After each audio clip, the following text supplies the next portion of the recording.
That's No, why no, I it love was those. also very time, but it was being All right, still. we're on YouTube already, so I'll swear. So live, it was, Oh, well, I got, pretty sure. all right. It's the one, the DG version. Yeah. I'm pretty sure it's from sometime in the I like to listen to that Dave Irwin style. Yeah. He like, I mean, the one I have, the version I have, the Adagietto, I believe is 11, so between 11 and 12 minutes. Oh, sorry. Okay, actually, I can't, that, I don't really use that one, but I can access that. So, This is my wife's city. I can. We'll get started in maybe 5 minutes. I think people are coming back. from Sure. lunch. Fine.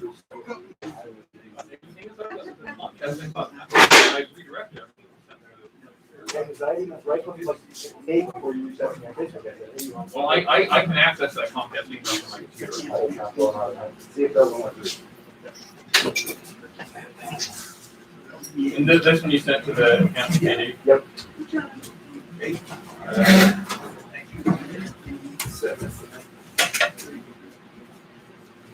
Yeah, there it is. I got it. Okay. Yeah, it's that Comcast email. I haven't used that in a long time, but I thought I had everything set to forward. But I'll look at my computer, so I want to see your lovely outreach message that I never saw. So are you playing? All right, you're doing some sales, huh? business is looking Right. up.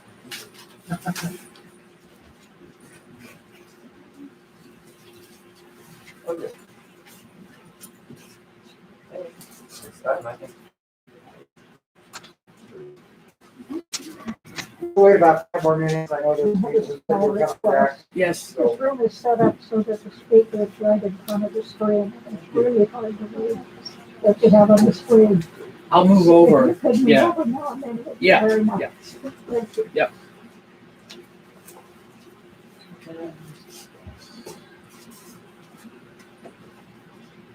Do you want to receive?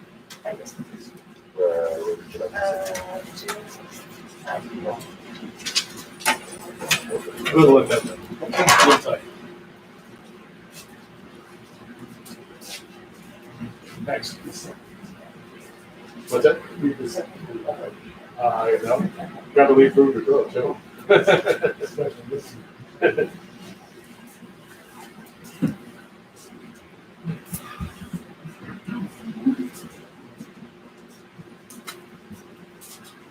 You said he had a knife.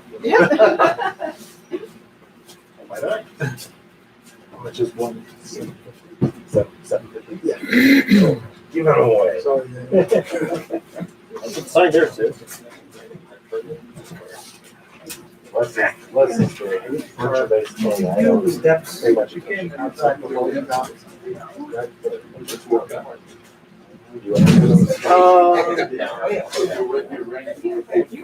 to do this? So I use this even for those sales, and so when I take options, that's still there. Oh, okay. Once we make the switch to J's and I make sure the tech is set up. All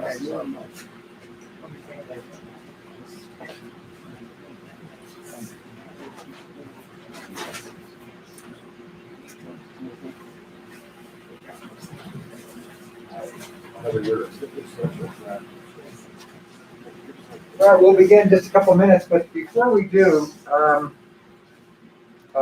we want to acknowledge the support that we have gotten, especially from the foundations and the organizations who make grants and donations possible for us, especially through the pandemic. You know, a lot of organizations, community organizations like Mahlerfest, did not survive the pandemic. You hear about community orchestras and choral groups and so forth. But we owe a real debt of gratitude to the Colorado Scientific and Cultural Foundation District, Facilities District, who, besides providing us with grants or monies through the course of the pandemic, where we had no festival last year, they didn't ask for their money back or anything like that. The Boulder Arts Commission, same thing. Colorado Creative Industries, Create Boulder, and the Daniel Dietrich Foundation. So please join me in thanking these organizations.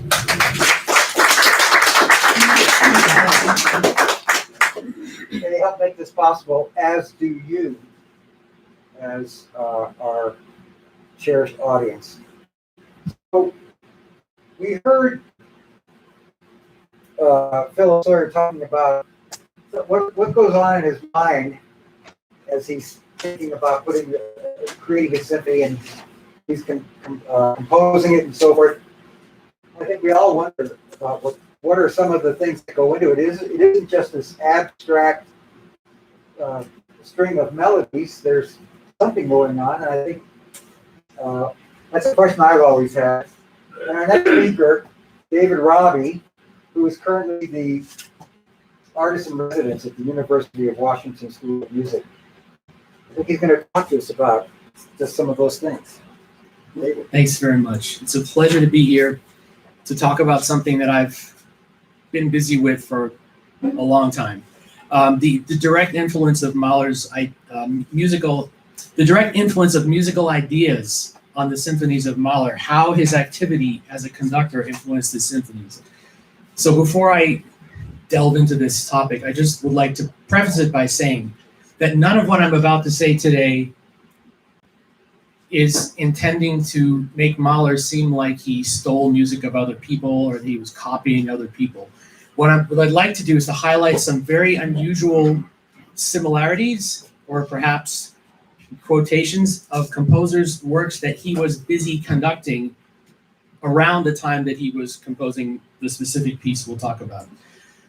So, not unlike his contemporaries, Mahler was brought up in the Austro-German musical tradition, and he also, of course, heard many influences: folk, ethnic, military, and the sounds of nature. So we know that we hear all these things in his music, but the composers that he was involved with also strongly influenced his pieces.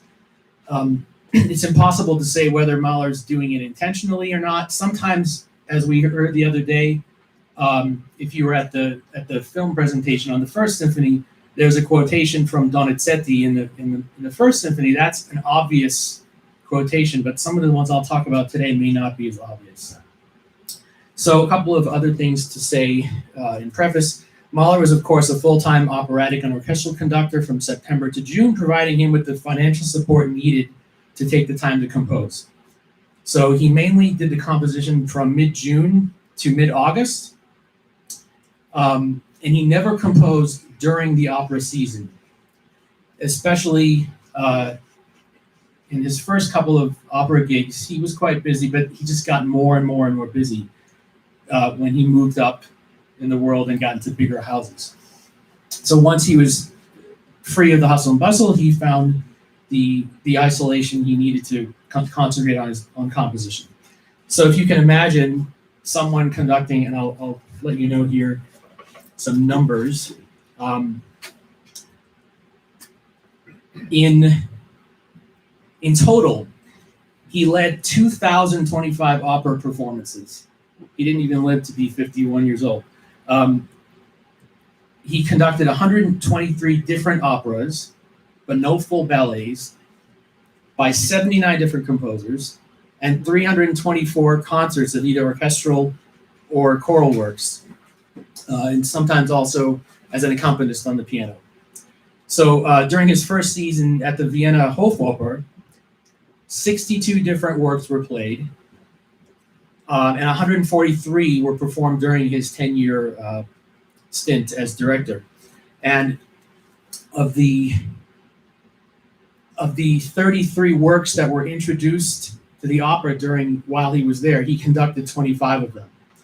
And so he led approximately 900 rehearsals at the Vienna Hofoper. It's hard to tell exactly if it's 900 because sometimes the rehearsals were split in two and such.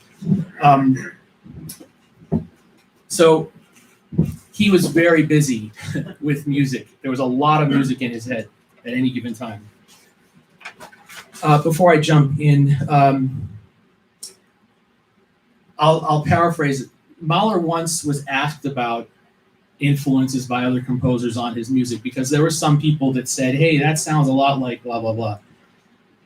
And he said, I've often heard composers who claim to seek individuality above all things state that they purposefully avoid hearing too much music of other composers, feeling that their own originality will be affected. What arrogant nonsense. If a man eats a beefsteak, it is no sign that he will become a cow. I could go on with that quote, but I think you understand what he meant by that. So I'm going to jump in. So I originally thought that I would show one example from each of the symphonies, but because of time and because of other things, I've chosen a few across the 9, without including the 10th. I'll skip the first because we heard about that at the movie the other day. But I'll just go right into the Second Symphony. So the composer Jacques Fromental-Halévy was a French composer of grand opera, and his operas are not done very often today, but they were quite often done during Mahler's time.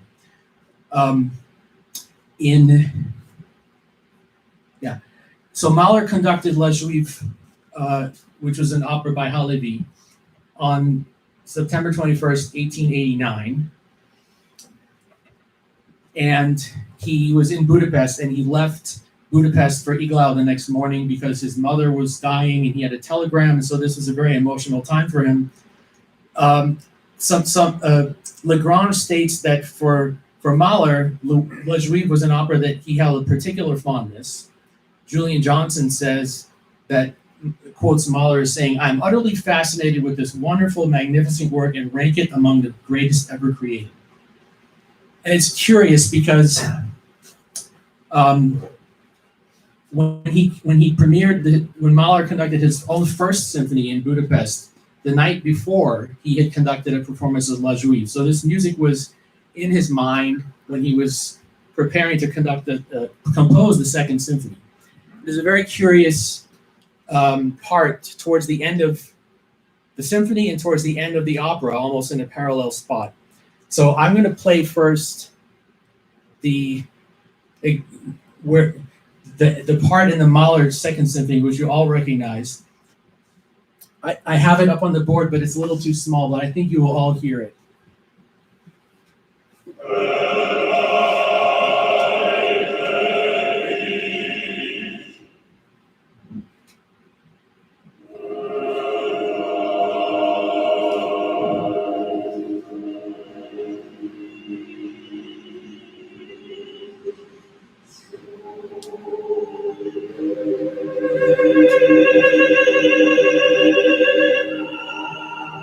Okay, we all recognize that.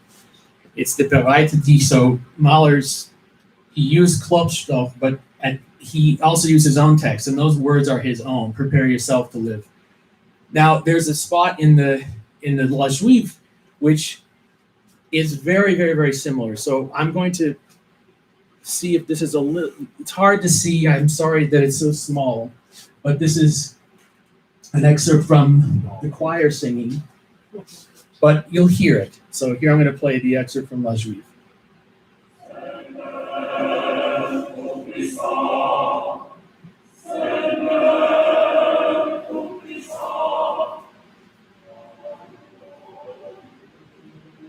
So I'm focusing on the first two parts of the phrase. So Mahler, if you're a music theory person, you know that Mahler goes to the dominant 13th chord, and La Juive, Halévy goes back to the top. That doesn't matter. So the first two chords, same exact chords in the same exact key. I'll play the opening of the Mahler one again and skip right to the Halévy.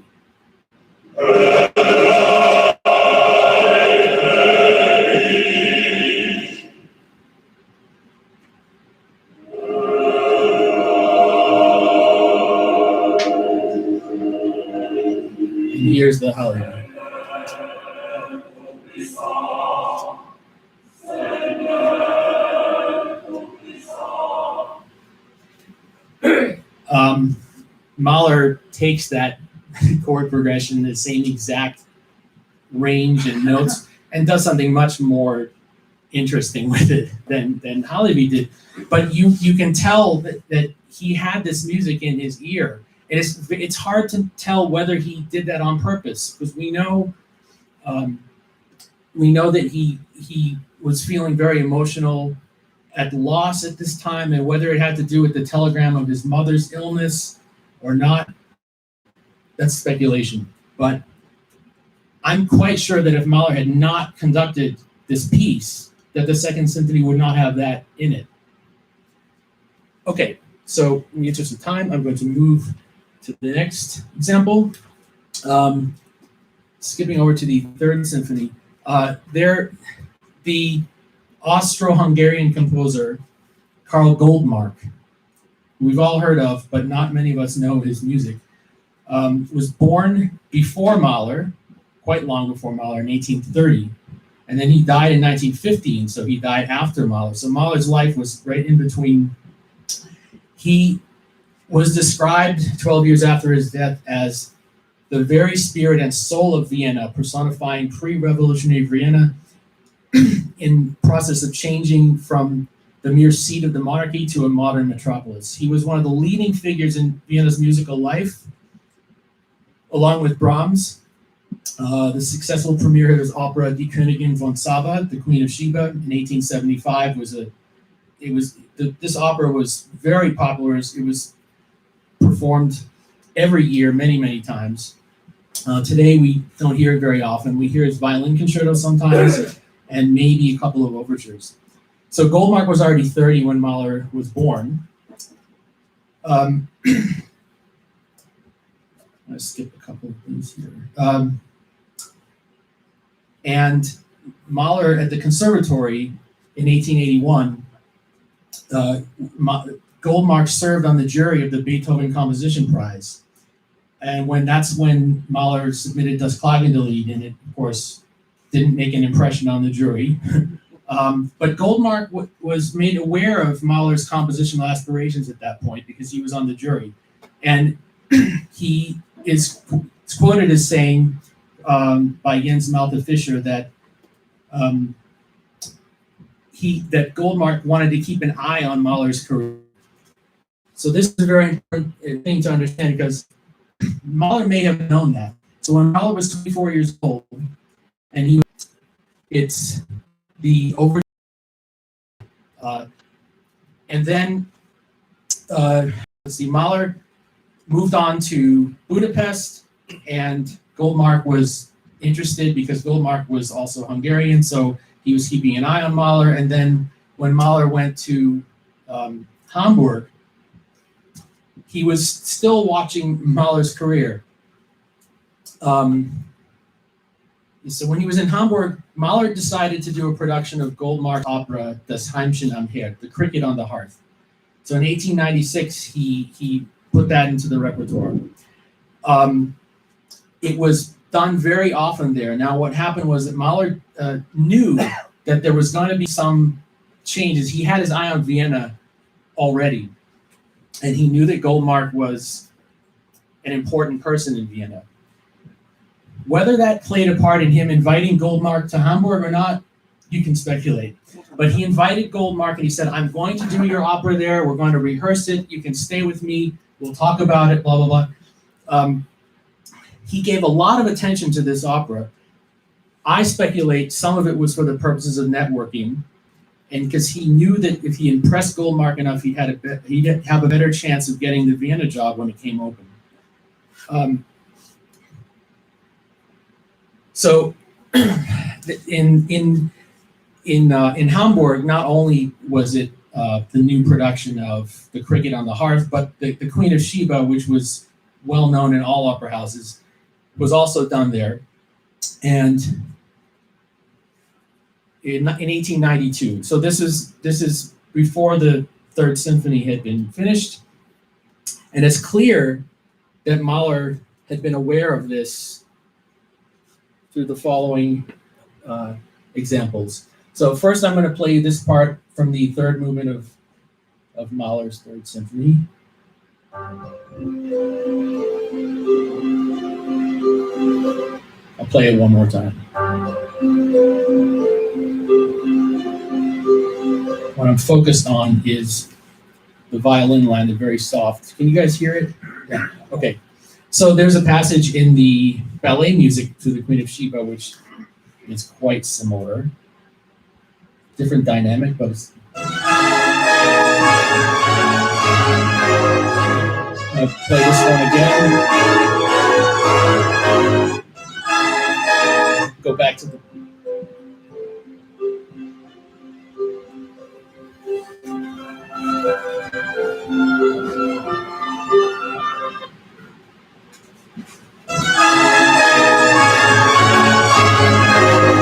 Again, there's no question in my mind that this music was in his ear. And it just, whether it was conscious or not, when he was writing that movement of the Third Symphony, it seeped in there. And there are probably 12 to 15 other examples per symphony that are similar to this. I'm just highlighting one or two of them. That one I find particularly interesting, but it's hard to say. I mean, they're all incredibly interesting to me. So just want to make sure I'm good on time. So I want to move to the next one. Now we're going to skip the fourth. We're going to go right on to the Fifth Symphony because you'll be hearing that one tonight. We heard Ken talking about the first movement, the Funeral March. The sort of quasi-programmatic element to this piece in some ways. A lot can be said about Mahler's approach to his idea of program music, whether he thought it was good or not. Anyways, he usually would take those out. He didn't want people to see the titles of the first, second, and so on. But at that time, there was another composer who was abandoning absolute music and going only in the direction of programmatic music, and that was Dvorak. With Dvorak's symphonies, he stopped writing symphonies. He started writing tone poems, programmatic overtures, and operas. He wrote more operas than he wrote symphonies, actually. Now, why is this interesting? Well,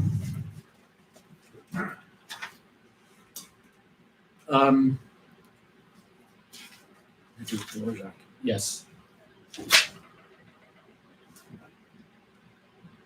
Ken was talking about the Beethoven, the Funeral March. Da-da-dum, da-da-dum, da-da-dum. But of course, that's the rhythm.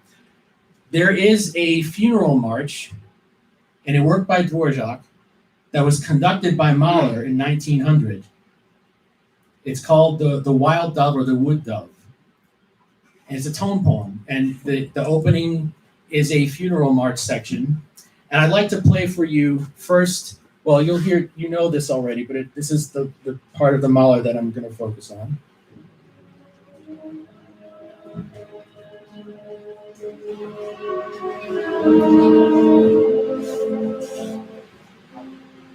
Now this is the Dvorak.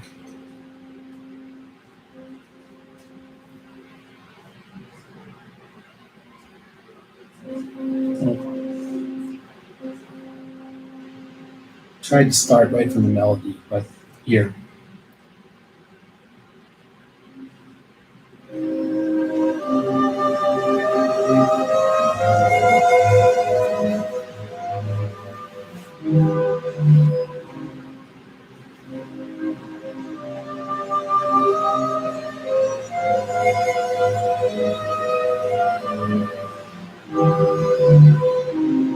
Now there's another section where the trumpet plays the solo in here.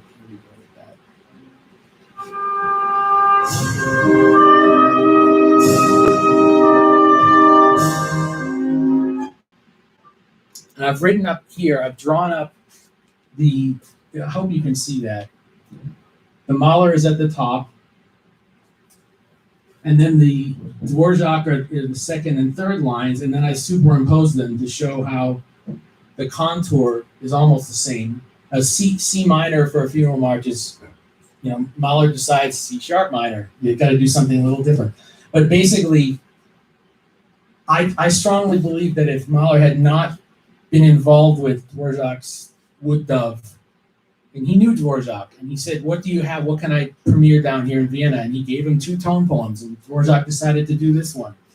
It was in his mind, and then he starts to write the Fifth Symphony, and starts it with a funeral march, and it's this very similar structure and mood to the theme. I strongly believe that if he had not conducted this Dvorak piece or not known of it, he may not have come up with this very, very similar idea. Would you like to hear it again? Yeah, so the Mahler you know already, so I'll just play both of the Dvorak examples. I'll just, there's horns, you have to wait for them, I should.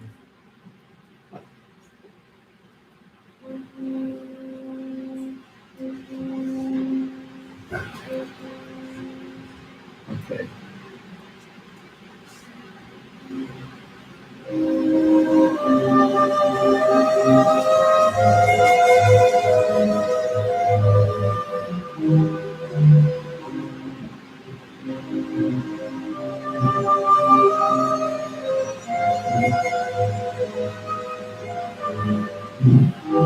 And here's the trumpet.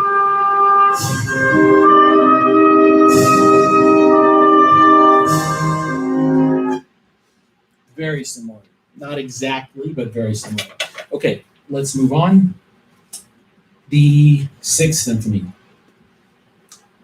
So Mahler completed the middle 2 movements in the summer of 1903, and also began sketches on the first movement. And in 1904, he finished the first movement and composed the finale. The French composer, Gustave Charpentier, was born in 1860, the same year as Mahler, just 12 days later. And then he outlived Mahler by about 45 years. The premiere of his opera, Louise, took place in 1900 at the Opéra Comique in Paris, and it was a scandalous success. There were hundreds of performances. And it was then brought to Europe's leading opera houses soon after. Mahler brought the Vienna Philharmonic to Paris in 1900 on the occasion of the Universal Exposition. It was the first time they had ever played outside of the Austro-Hungarian Empire. And so he led performances there, 2 performances there, and he would have been free to go to performances in the evenings, and Louise was on, but it was hard to tell if he actually went to go and hear this opera, which was so popular at the time there. Now, later that year, in the fall, the local Viennese agent for the Parisian publisher Bruegel presented the piano vocal score of Louise directly to Mahler. They sent it to the Hofoper, asking him why it hadn't been planned, it's going to be successful, blah, blah, blah. And apparently they didn't do anything about it.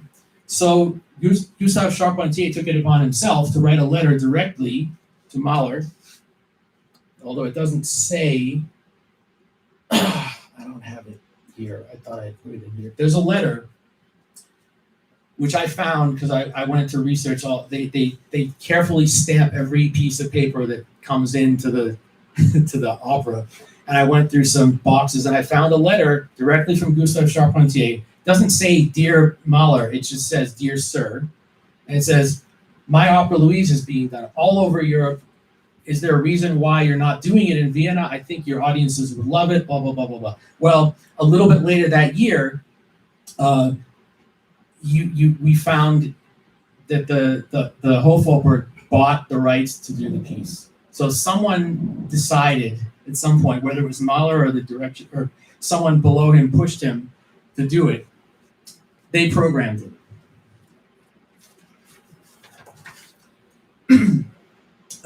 So, in early 1902, Mahler told his wife, Alma, that he had received the score of a very remarkable opera. It doesn't inspire great confidence in the piano score, but the full score is brilliant and dramatic. So Mahler signed the contract with Bruegel in 1902. Then the work was acquired, and then they decided to put it on. Mahler apparently invited Charpentier to conduct it himself, but Charpentier answered saying, "Happy to come, but shall not conduct, because impossible to equal you." So upon arrival, Charpentier was not satisfied with the staging and had some issues with some of Mahler's tempos, but apparently Mahler was very accommodating and let Charpentier make all the changes he wanted. And they actually had to postpone the premiere for a week or two because they needed to work on some more things. So Mahler had lots of rehearsals for this. The composer was in attendance. Mahler's diary, in Alma's diary, it says, "Exciting days for us. Have made great friends with Charpentier," stating that Louise is a work of genius. So he conducted 28 rehearsals, which were 12 piano rehearsals, 16 orchestra rehearsals, and then he conducted 8 performances in 1903, March and April. And then he began work on the Sixth Symphony soon after. Now, there are many influences from this opera on the Sixth Symphony, but I'm going to just focus on a couple of them. One of them is a musical idea. Well, there's the letter.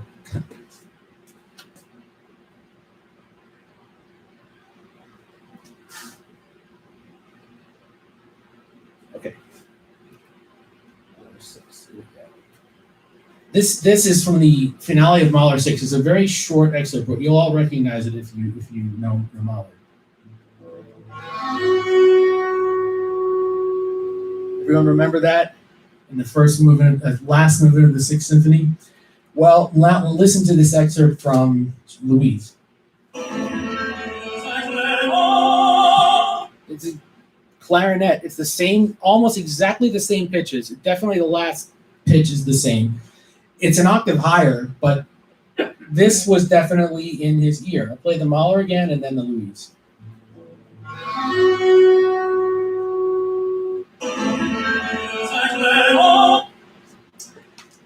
I find that pretty striking. Now, yeah, so you can see that's the Mahler excerpt, and then here's the Louise. I circled the notes that are exactly the same. Though it's really just the first one that's not the same, but they're the same. Now, next, this one is not an actual musical example. It's something in the score. There's an interesting term that you find in the harp parts of Mahler from the Sixth Symphony. It's also in the Seventh. It's in Das Lied von der Erde. And then when he revised the Third Symphony, he put this term in the Third Symphony, but it was not originally there. And the term is mediator.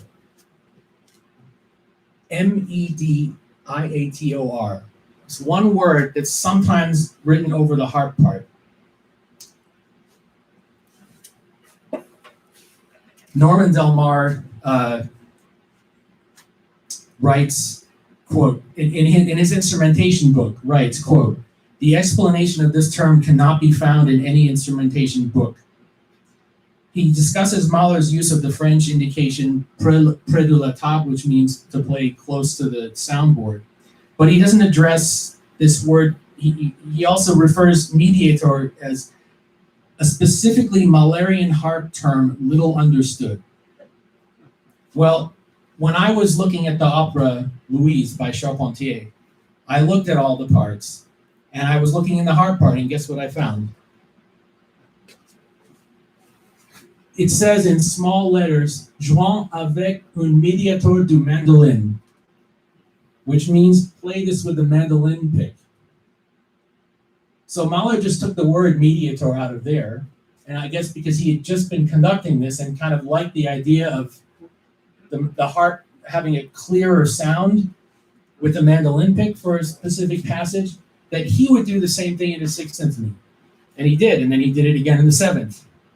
And then in the Ninth, Das Lied von der Erde, and then when he revised the Third Symphony, he put that over a couple of notes in the harp part.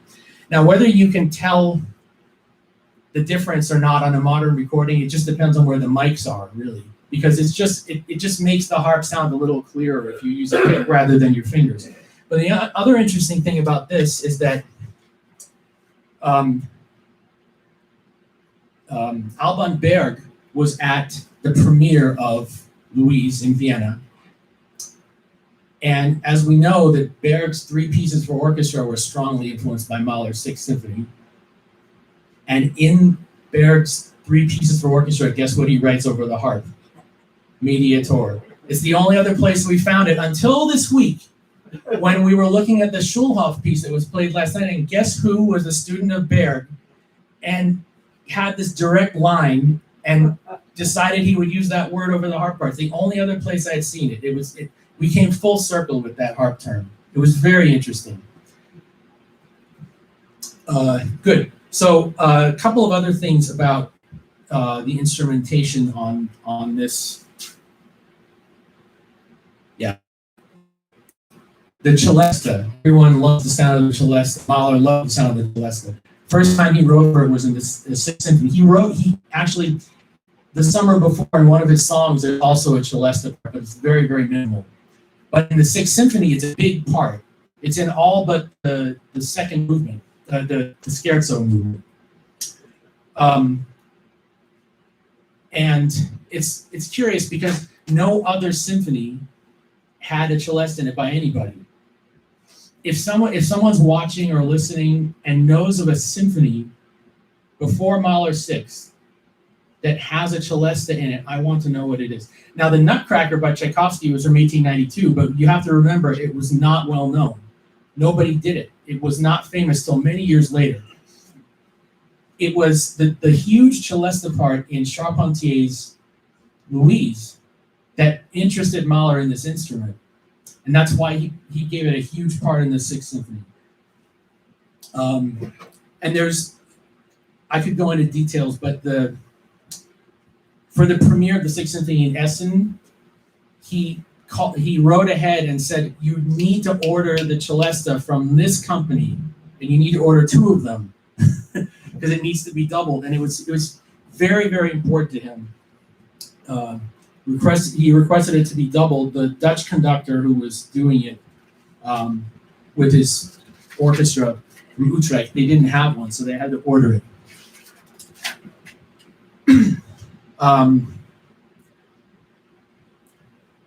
If you have a Dover score of Mahler 6, the reprint of an earlier, if you look at the celesta part, it says in F, which makes no sense at all if you know instrumentation.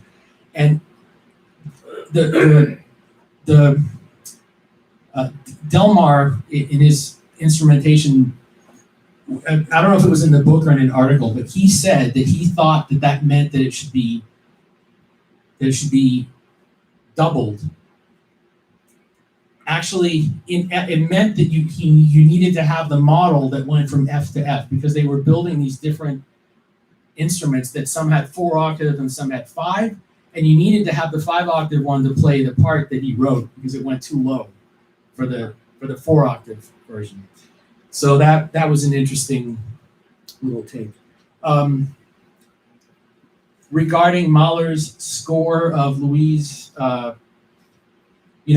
Louise was never done again in Vienna after Mahler did it in 1903. It was a couple of years after that. His staff conductors led a few more performances of it, but there was no new production. After 1918, when it went over to the state, they said, well, this is the material of stuff we're playing, and this is stuff we're not going to do again. So it all went over to the National Library.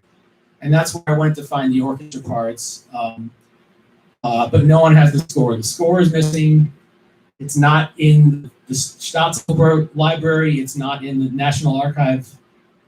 I would see it though, because there's so many things in this opera that you find in not only the 6th, but also the 9th Symphony. The next, I'm going to skip over past Louise for the moment and talk about one more very interesting. You can ignore that on the screen for the moment. I had mentioned Goldmark. a few minutes ago, Goldmark, the Sakuntala Overture. It's a very, very interesting thing because Mahler had conducted this piece way back in 1895. Now Mahler had already gotten the job in Vienna by the time he was writing the Sixth Symphony, he was already there. But for some reason, he puts a quote of the Sakuntala Overture in the Sixth Symphony, and it comes right out of the Alma theme, which to me it's really fascinating to hear how this happened. So I'll play the Mahler first. You'll all recognize it.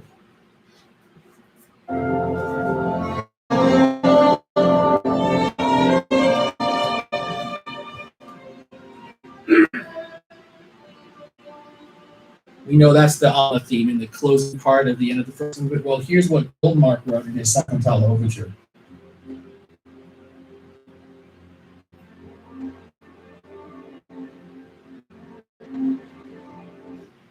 Here's the Mahler again.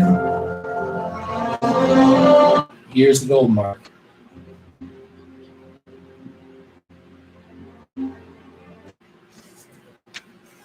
It's exactly the same. The same keys, the instrumentation is slightly different because Mahler was a genius and he, instead of just giving it to the cellos, he gives it to the violins and it has a different color, but it's the same exact pitches. Okay.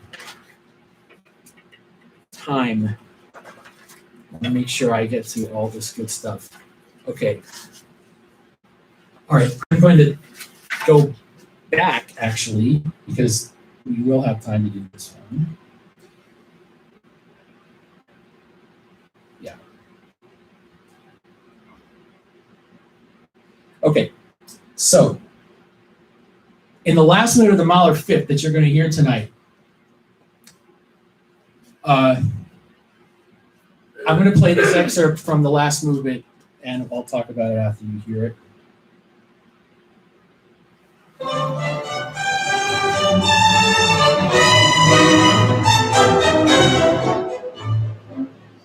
Now, everyone recognizes that because we know that symphony. And we know that everything you just heard there comes from stuff that had happened earlier in the piece.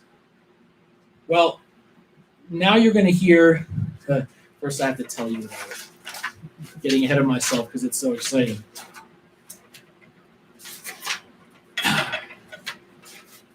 Bear with me for a second.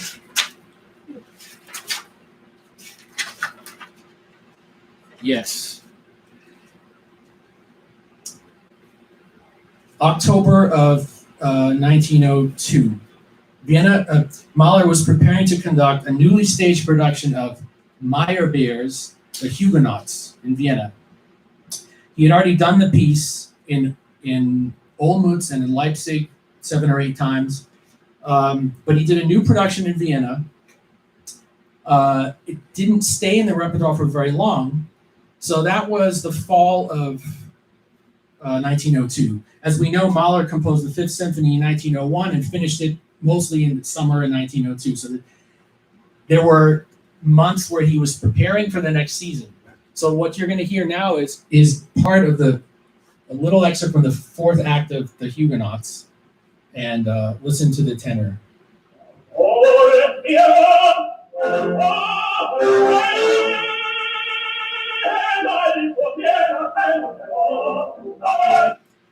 It's the same thing. Da da da dee da da da dee da da da dee da da da.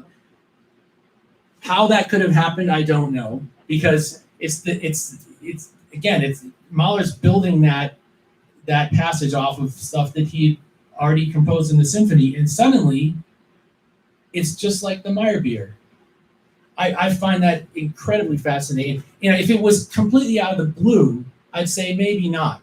But he was just preparing to conduct that opera that fall. So I'm pretty convinced of that. Okay. Okay, I'm going to skip over to the Ninth Symphony. Make sure we have enough time here. Okay. All right.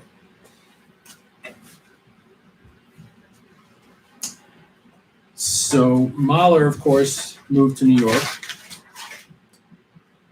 And when he arrived in 1908, he heard Louise again because he hadn't conducted it since 1903, 1904.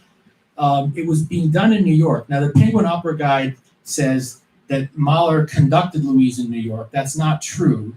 That error was perpetuated in several printings of that publication. It was not done at the Met.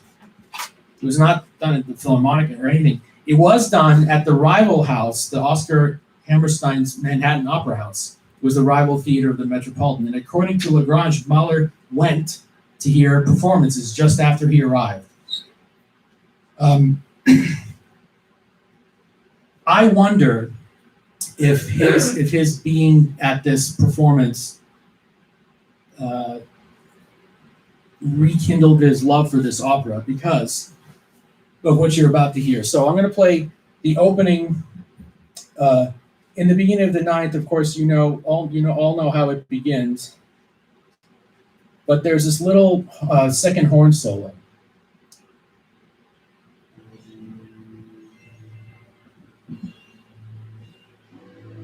You could hear that. Bum, bum, bum, bum, bum. At the opening of the third act of Louise, I'm going to play you exactly how that begins.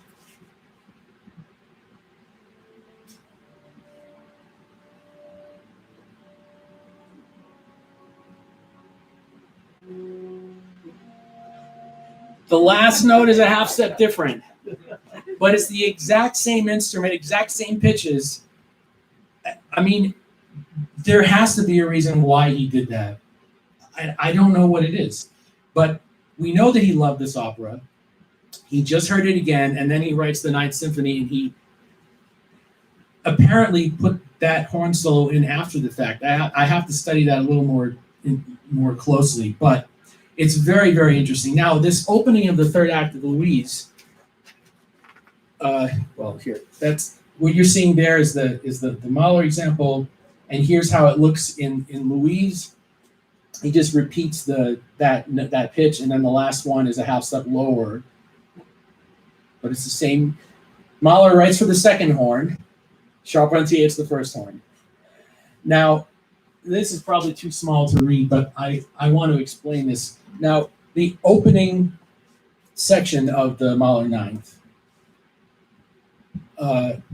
is a shadow of the opening section of the opening of the third act of Louise.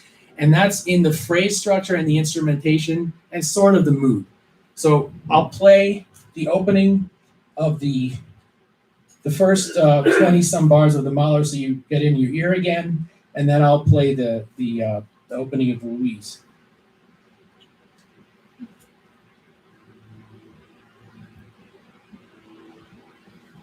Horn solo is coming.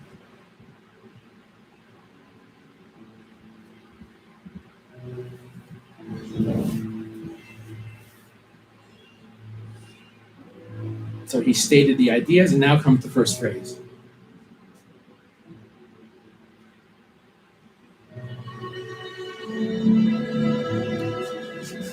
It's the second violins, accompanied by violas, cellos, bass pizzicato, clarinets, English horn.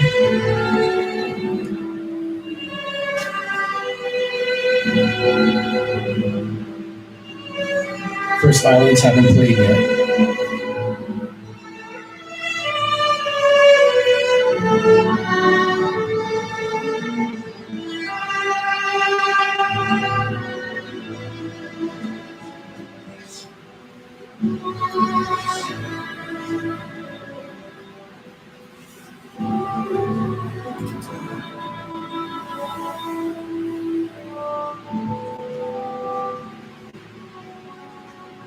First violins. Okay, so I'll just stop there. Now, of course, it's not exactly the same, but listen to what happens in the start of Louise.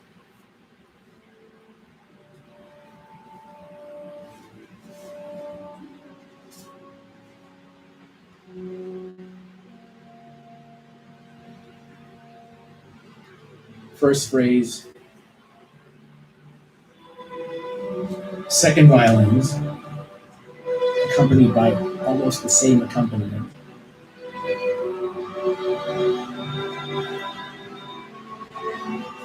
First violins.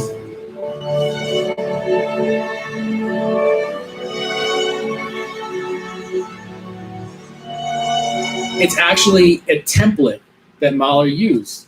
It's the same idea, same orchestration minus a couple of things, plus a couple of smaller things.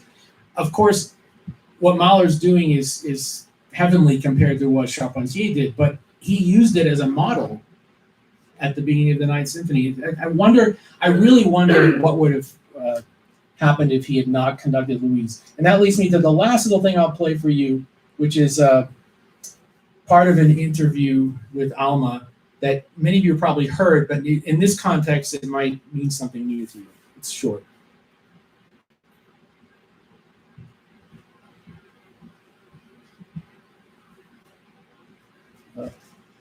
It's not playing. Why is it not playing? Should be. That Mahler Oh, okay, sorry. must have been a difficult man to get on with. A difficult man? Yes, in private life. Was he very He was austere? always very versponnen. We might say with his head in the air. Yeah. He has 8 months in the opera Yes, to work. yes. And then 2 months for prepare the next day, and 2 months vacation. In these 2 months vacation, he make his symphony. I He has see. not more time. And for that, he couldn't go in concerts or in theater. Never. I see. He never went to concerts or this. No? No, just it was an extraordinary life in Here a it way. comes. Did he ever think of writing an opera himself? You mean his own opera? Yes, his own. No, he never had tried. Was he popular at the opera? Did they like him? He was feared. Did he ever perform any music of his own time? Which modern composer? Oh, did he was have very perform? happy with Sharpentier. Was he? Louise. Yeah. Oh, really? It would be fascinating And to have heard a with, performance of Louise conducted by Mahler. That's Oh, what I really yes. should have liked to Oh, know. yes. Did my She was about to say something else, and he interrupted her. I wish that he hadn't, because maybe she would have shed more light on this. Anyway, I could stand here all day and give you 100 more examples, but I just thought I would share some with you. Basically, if he hadn't been working on these pieces, I don't know if his music would have come out the way we know it today. It would have been great. It would have been slightly different, but not everything just comes only from him. It's part of who he was. And it helps us better interpret his music when we know these things. When we know how to play, it's a mandolin pick. We know how important the celesta part was for him. We know that this funeral march is like it is in the Dvorak. We know the basic feel and the tempos for some of these things that he's lifting and putting in his own pieces. So I'm almost out of time, but I have about 3 or 4 minutes. You're good. Oh, I can keep going? Okay. You can take some questions. Yeah. Sure, you got some time. Okay, thanks. So I guess I will open the floor to questions. If there are a couple of other ones I could play for you, but we've been listening now for almost an hour, so I'd rather just take questions. And if you want to hear something else, you can let me know. Yes. Was Mahler unique in borrowing from other composers, or was that kind of an accepted thing during that time? The question was Mahler unique in these types of borrowings, or was that done at the time? Every composer borrows from someone else. But the interesting thing about this one is that he was so busy as a conductor, probably more busy than any other conductor, that composed. Hans Richter conducted a lot, but I don't think he wrote anything of importance. So it's fascinating to see how these things seep in. Now, other composers will make quotations on purpose, and they'll always refer to other composers. But I think in this case, as we learn to appreciate Mahler's voice, that we also understand that it's not only the nature and the military music and the ethnic folk music and stuff, but it's also the stuff that he was living and breathing every day that seeps into his pieces. So yes, other composers do borrow, but I think this is a unique situation with Mahler. I hope that answers your question. Yes. I may have it wrong. I think it was Stravinsky who said everybody steals from everybody. Yeah, Stravinsky did say everyone steals from everybody. He did. But again, like I said at the beginning, I'm not trying to say Mahler was a thief or something like that at all. It's just so interesting. I used to compose. I don't write anymore. But when I did, how do you get out of the stuff that's in your head? I remember writing things when I was a kid and it sounded like Rachmaninoff because I was playing Rachmaninoff. So for a mature musician who conducts all the time, it's just fascinating to see how some things stick and some things don't, and especially for the pieces that we don't know anymore, like Louise. I mean, there's a famous aria from Louise that sometimes gets done on an opera gala, but the whole thing, never. I'd love it if they would do it again. Love it, but yes. Would today's copyright rules get in the way of this or not? The copyright rules of Louise? Today. Of redoing that opera? No, of borrowing. Oh, of borrowing. Yeah.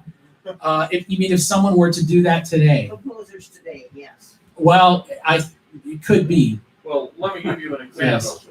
In 1984, Ray Parker Jr. gave us the Ghostbusters, the famous Ghostbusters theme. Huey Lewis sued Ray Parker Jr. because it sounded exactly like I Want a New Drug. So yes, copyright would get, and there was a settlement. So yes, that would be an issue. Yeah, and the Rachmaninoff Second Symphony, the clarinet theme was used by a pop singer in the 70s. I forget his name. Eric Carmen. Eric Carmen. Yeah. So he didn't realize he knew it came from something, but he didn't know that the estate still had the rights on it, and he had to settle with the family. So, but that's those things.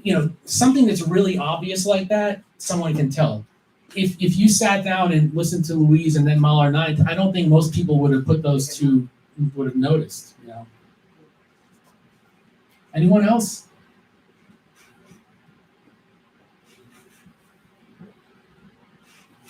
Okay. Does anyone want to hear another?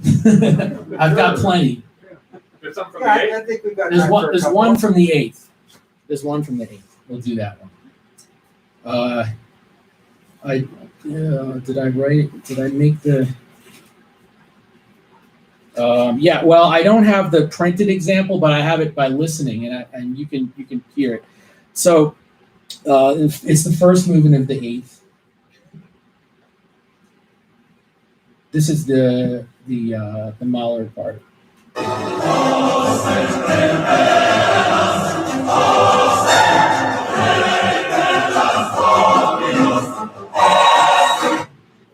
And then the Bruckner D minor Mass.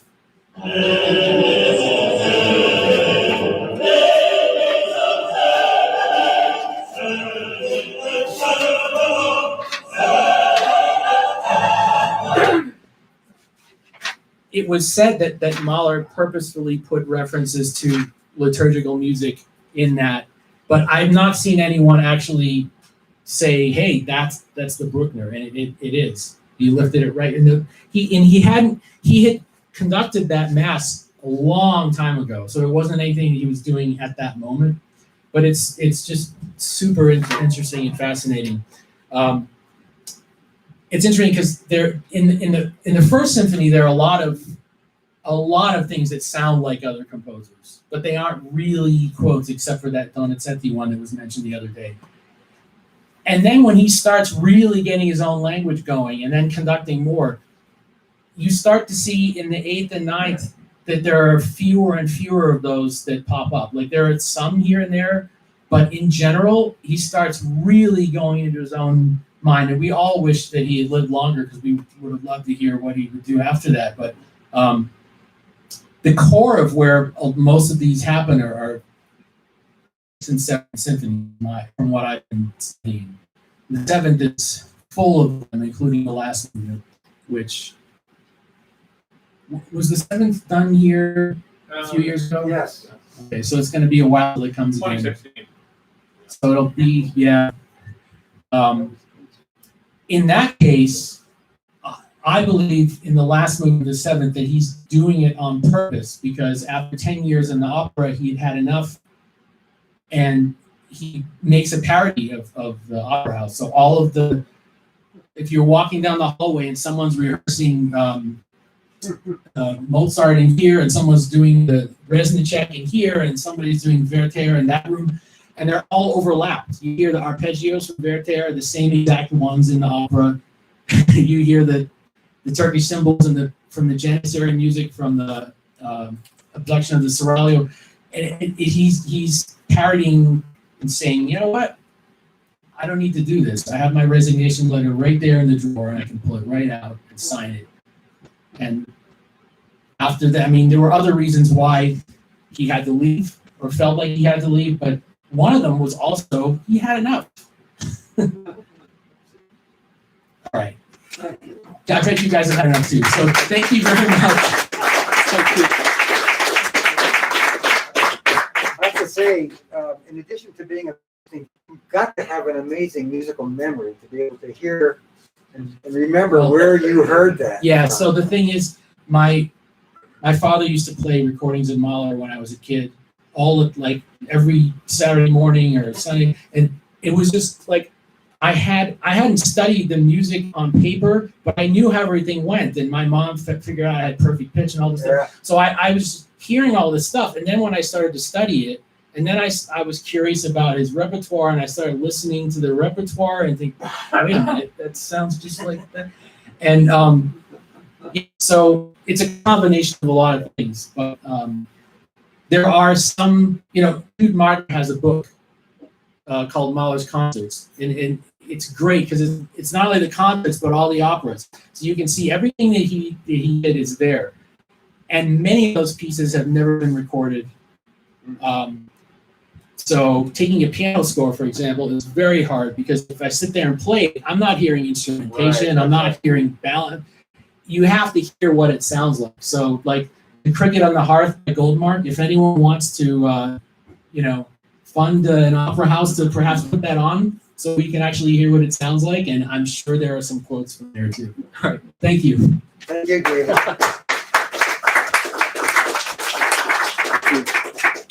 Well, let's take 5 minutes for a bio break, and if you want some water, you rest your straight to the back, and then we'll hear from Jay Reese. You want to tell them not having it? I mean, there's nothing. Yeah, there was something in between. Okay, so I just need to unplug that. Yeah, you should be fine to just I want to unplug it. make sure I'm doing the right thing here and get out of the way. Oh, that's why it's big now. Yeah, it's when it's trying to adjust to be on that screen. And Man, yeah. that was tripping me out. Like I couldn't figure out what was happening. Okay, I will be out of your hair in just a moment here. This is also That's yours. fascinating. I'm glad you picked Are there, it. oh, it's totally fascinating. I was going to ask, but I figured I was asking privately. What do you do with this? Do you conduct it differently because you're Yeah, well, sometimes like in the case of What's that? Enjoyed your program, though. Oh, yeah, in the case of the Louise, but the thing is like that conductor did Louise so slowly. You've got some multimedia stuff to hook up? That's probably what it should have been. And then it's like if you can tell what the tempo should have been for Louise, should be for the Mahler. Yeah, it's just and the funeral march is Lord.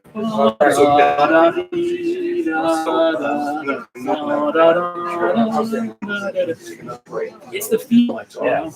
Oh, it's totally fascinating. I mean, part of it to me is always fascinating. How much music there is. How long We don't know or doesn't get played. Well, But how similar some of those things are. that he was involved with, like, and apparently loved, like Louise. Like, Yeah. if he loved this thing, why don't we do it? We're going to have to do it. I'd love to do. I'd love to do it. And you're doing the third next year. There's a Liszt Rhapsody Espagnole. for piano. Mahler You're went talking on about- tour with Busoni. Mahler so hard. Mahler went on tour with Busoni, and Busoni made a version of the Liszt Rhapsody Espagnole for piano and orchestra, and Mahler conducted it. And guess what's in it? It's a Jota Aragonese, which is in the post-horn solo. It's exactly the same thing. And you know, this and the postal workers that were delivering the mail that actually had horns, they played Spanish melodies. So I bet you he was in Steinbach, and the guy came over the hill, got playing it, and he's like, I'm gonna compose it in my business. I think it was John Denver. I forget. I don't think it was Annie's song. One of his songs. His producer listened to his first version and said, "Oh, you have to change that. That's too much like Tchaikovsky." Did you have this? Bravo, over? David. That was fantastic. Thank you, Jay. Really enjoyed. I think I'm good with it here. Okay. And then, Did you use this stand too? Yes, I used the stand. I think very much as David's presentation. Rick, looking forward to yours today. Thank you. So something on a much more obvious level, which I never see mentioned in any program notes or any books, is the opening of Mahler's Third and the Brahms. Yeah, it's written about actually. Yeah. I just have never seen that. Even in the Concussion. Yeah, well, the Brahms stuff, Brahms has an article about references, but most of them are Brahms, Schumann, Beethoven, like none of them are ones I talked about. Yeah, right. I think that. All right, we at least got that, and maybe give the sound a test to make sure we got that. Yeah, it's fascinating. And I can well believe What the that heck? Somebody with Mahler's, whatever drove him musically, Yeah. would these things would stick out for him. Yes. Whereas they might pass by for a listener, the casual listener, these things would grab him. There was something really important about it. Yeah, right. Aesthetically, just Yeah. grabbed him. Yeah. Yep. Get out of everyone's way here. Well, that was great.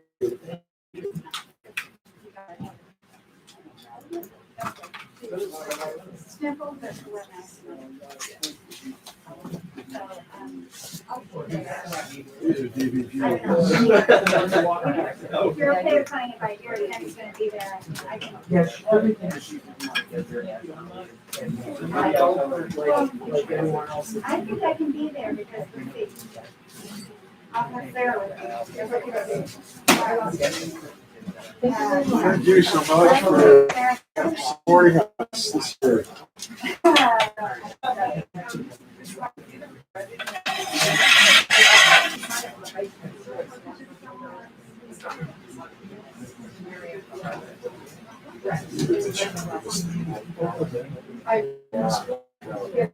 Especially.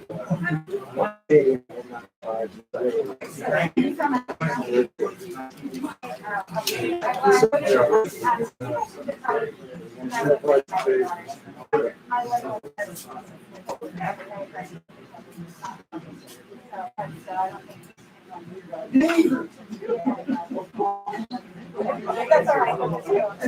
Yeah.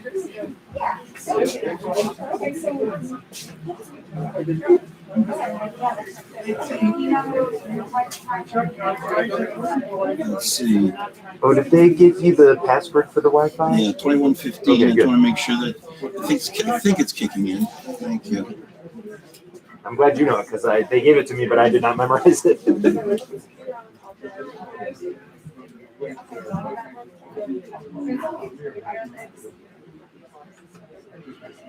Socks are very popular. I should know that, but I don't know. Les is our expert. So is there a tie-in between music that you're going to play and Mahler? Not really. And that's why I want to just do as an interlude. I'll talk a bit about that, but it's not really that way. So, it's not violin concerto one inspired by Das Lied fund. It's not something Okay. that way. Okay, fine. But I'll just mention that. I'll give you the title of the piece if I can find it. Sure. Oh, wow. The pens there. So now what are we They gonna just do? got moved over here at the end.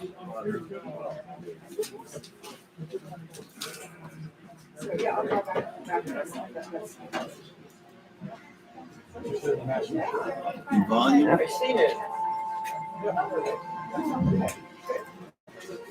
Yours is all the way up. We can turn it up over here. Yeah. Crazy about classical socks. Oh, really? really? Yeah, Reese. Does she have other composers? Sorry, I can't stay for your time. Okay, no, that doesn't. Thank you for all your help. It's been Oh, terrific. thanks for doing it. I think we're good. All right, our next guest speaker, Jay Reese. We have the privilege of having another composer with us. We heard from Philip Sawyers to begin our symposium, and Jay Reese is going to be our last speaker today. We heard some of his music. You heard some of Philip Sawyer's music a little earlier. Of course, we'll hear some also tonight. We'll hear some of Jay's music as well. And something I'm particularly interested in. When I was in college, Mahler was the rage for college students. Okay? And especially if you're a music major, you were an iconoclast if you were for Mahler. You could buy T-shirts that said Mahler is heavy.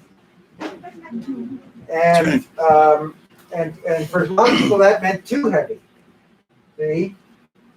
When I worked at record stores, which is what I did when I went to college, for about 4 years, I worked at record stores, and the customers would come in and we would have Mahler. The guys like me in the classical music department, we would put Mahler on the stereo, and people, would wince, And I had one customer come up to me and say, "Don't you understand? Mahler was searching for God. Bruckner found him." So it was customers couldn't get Mahler. When Mahlerfest started in 1987, 88, as I said earlier, he wasn't really well represented in concerts. Today, he's very popular. What happened? How did that happen? I think Jay's going to be talking about that. Well, we'll talk about that. All right. At least I'll try to. Take it away. Thank you. Thank you. Thank you all. Thank you all for coming. It's a pleasure to speak with you. I thought we were going to start in the program. It says the piece called Warrior Violinist on it.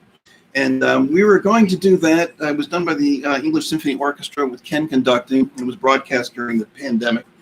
And unfortunately, let's just say there were technical difficulties. Please stand by, but we stood by and we couldn't resolve the difficulties. So we can't do that piece. It is available on a CD, but we don't have the video online either. So what we have here, then it was another half hour before my regular talk started. So Ken invited me to play a little bit of my own music. And since I want to get it done pretty much by 2:15 so that we're on schedule, I thought I was movement from my violin concerto. The concerto was called River Within. And I'll play the second movement, the 3-movement work. And the second movement is the slow movement.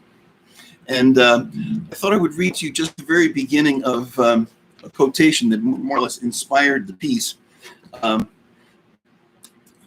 It's a quotation by a favorite writer of mine, J.K. Huysmans, a French writer who wrote very elaborate and colorful novels. And this is a very poetic passage, I thought. The river slithered in cool, silent meanders and then unraveled as if attempting to extend into a straight line and darted away, carrying with it a current of sky between its 2 banks. I get this impression sometimes it moves quickly, sometimes slowly in that. And then to a certain extent, I try to convey that in this movement. The movement is the second movement, it's the slow movement. And it's marked adagietto. Here we have a little bit of a connection in there, adagietto, but I can't claim, I'm a little nervous actually about making that, bringing that up. But it's called adagietto inquieto, it's unquiet. It's an adagietto, but it's a little bit agitated, and it grows and swells inside as a river does. So here's the river within. The performance is by Maria Bachmann, violinist, lives in New York, and it's done by Orchestra 2001, conducted by James Freeman. And the orchestra is quite small. It's one instrument in the winds, one in the brass, right? In other words, flute, oboe, clarinet, bassoon, horn, trumpet, trombone, and some percussion, a little bit of percussion, and strings. So it's a small chamber orchestra, and with the violin solo. So here's the River Within, the second movement. I hope my fuse stays on. There we go. Let's do this again. Adagietto inquieto.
We have a few minutes, like about 5. Does anybody have any questions? Anything you'd like to ask?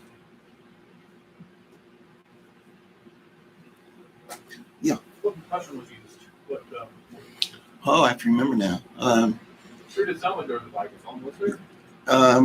No yeah, there's a vibraphone and the sort of the mixture. What did I have in there? A couple of blocks, not very much. See, an occasional suspended cymbal, another instrument like only 3 or 4 percussion instruments. Of course, once the suspended cymbal starts to roll, then it starts to fill the place and sound big, but not too many. Yes. Neophyte's question: why is dissonance so beautiful?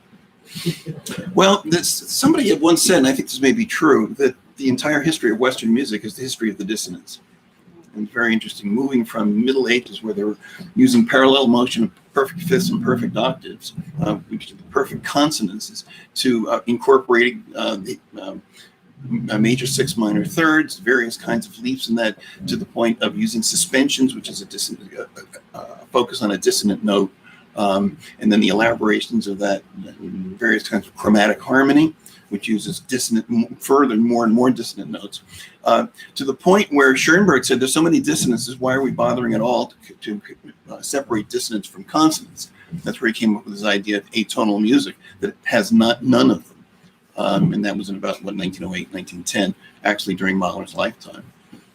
But I love dissonance, and I love, it's interesting, a dissonance is something too that you need a consonance to have a dissonance. There's an argument for that. If you don't have consonance, then where are you going to get dissonance? So the play of the dissonance within context is something that's always appealed to me a lot. I think it appealed to Mahler too. Yes.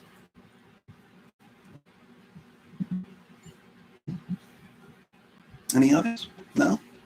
Okay. Then maybe, would you mind if I just launch into the talk? Okay. Okay. So, you can hear me okay back there? Good. You know what? There is a microphone. No, I'd rather not. You'd rather Yeah, it's easier. It's another thing for me to drop it or something. Then I would just speak up just a little bit. Okay. Okay, good. We don't want a dissonance like that, right? But I call this talk Mahler's Song of Himself. Why has his music become so easy to understand? And that's that easy. Easier, right? I'm a composer and emeritus professor of music composition at the University of Pennsylvania. And like many of us at the festival, this should come as no surprise, I'm a confirmed Mahler fanatic. Mahler's music has been a principal influence on my composition. I taught my students how to write songs in his style. However, this is my first opportunity to present some of my personal ideas on Mahler in a general talk, and I'd like to thank Mahler Fest and Ken Woods for inviting me. There are mountains of books and articles on virtually every aspect of Mahler's life, and the reception of Mahler's music over the years. I use as my starting point, or rather pick up from, and I'm responding in large part to Norman Lebrecht's 2010 volume, Why Mahler? That's the name of his book.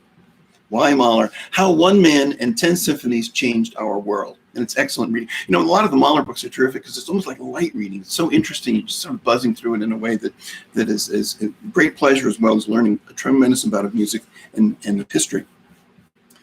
I have also relied extensively, as everyone does, on Henry Louis de Lagrange's massive 4,500-page biography, which whenever I look at it, I'm just amazed to see it. It's astonishing. So the full title of my talk is Mahler's Song of Himself. Why has his music become so easy to understand? I've borrowed the subtitle from Alban Berg's 1924 essay, Why is Schoenberg's Music So Difficult to Understand? It comes as no surprise that Berg would pose this question, given the rejection of Schoenberg's music by the Viennese concert public and critics. Schoenberg's non-tonal or atonal music challenged audiences in a way that music never had been challenged before, and that challenge still resonates today. Mahler's music was considered difficult as well at the beginning of the 20th century, but unlike Schoenberg, Mahler has evolved into one of the most popular classical composers of all time. Why has his music become so easy to understand, or to put it in a term that is so user-friendly? I'll give away my own interpretation at the beginning.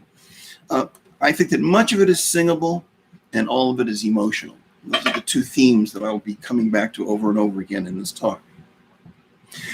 I will not claim to describe that all audience reaction to claim that I am describing all audience reaction, but I'm going to seek to offer some ideas on why Mahler's music has become increasingly popular through the decades, with an growing audience that has progressively shown itself to be willing to react emotionally to his music. In his own time, Mahler's music was, of course, heavily criticized, but not altogether rejected by Vienna and the international music community. A number of early critical reviewers even acknowledged that the composer was something of a genius and one should follow his work with interest. The premiere of the Eighth Symphony, the last to be performed in his lifetime, was an enormous success. So despite his oft-quoted, "My time will come," I'll have more on that later, Mahler did enjoy significant acclaim that would have been the envy of many of history's composers. The premiere of the First Symphony was a different matter. Mahler wrote of the early performances, "My symphony was received with furious opposition by some and with wholehearted approval by others. The opinions clashed in an amusing way in the streets and in the salons." Interesting. Sometimes he's amused with the criticism, sometimes he's not amused with the criticism. On its New York premiere in 1909, a three-line headline, one of those three-line headlines, indicates that audiences and critics, having heard the chatter from Europe, it's very controversial, as you saw in Jason Starr's film the other day, that the chatter from Europe, people were wary. But there was good news. As here are the headlines for the review for the first performance of Mahler's First Symphony in New York. New York, for first time, hears Titan Symphony. Philharmonic Society, led by composer, plays well. Theme, easily understood. Almost here out of joy at my last phrase, theme easily understood. Especially if you heard some of the Schoenberg things that were going on. But anyway. In the body of the review, the unnamed critic said the symphony was, quote, "received with courteous applause, much dubious shaking of heads, and no small amount of grumbles." Clearly, the grumbling audience felt challenged. I was reminded of Mahler recently reading comments on Mozart by his contemporary, the composer Karl von Dittersdorf, who wrote, "Mozart was unquestionably one of the greatest original geniuses, and I have never yet known any composer who possessed such an astonishing wealth of ideas. I wish he were not so lavish in using them. He does not let his listener get his breath back, because while one wants to think about a beautiful idea, another, even more splendid, takes its place and banishes the former." Well, with his abrupt shifts and changes of mood, complex polyphony and wealth of ideas, Mahler too can often seem to exhibit substance and caprice at the same time. Especially to the new listener, who was trying to get his breath back over the course of more than an hour. Both Mozart and Mahler challenged their audiences by presenting what was perceived by many to be an overabundance of material that was difficult to digest. In the reviews of a performance of Mahler's Fourth Symphony in 1904, shortly before the premiere of the Fifth, critics objected to the seemingly arbitrary contrast between the grotesque and the naive, and variously critics remarked that the themes seemed to be merely strung together without form or style in a manner sometimes musically offensive. Another critic: his music had no well-defined perspective, structure, development, but instead an overabundance of effects. Still another critic: in turning his back on all the rules, Mahler has lost himself in a thicket. The criticisms of Mahler's music almost always centered on length, repetition, formal incoherence, and naivete. Toscanini never conducted even one of Mahler's symphonies, saying they were tedious. "Believe me," he said, "Mahler is not a genuine artist. His music has neither personality or genius. At every step you fall, not into a commonplace, but into some triviality. Add to this technical difficulty, exaggerated proportions." That was the end of the quote. In mid-sentence. Mahler's symphonies today, however, are orchestral staples around the world, and most leading orchestras make a point of including at least one in each season's offerings. In 2016, the BBC Music Magazine survey of 151 conductors ranked 3 of Mahler's symphonies in the top 10 symphonies of all time. He was the only composer to have 3 symphonies on the list: 9, 2, and 3. It's interesting. What would our reactions be personally, right? Beethoven and Brahms each had 2. What has brought about this transformation? Why has Mahler's music gone from being difficult and daunting, marginally accepted in his own time, to being so desired by audiences today? First, a few words about audiences.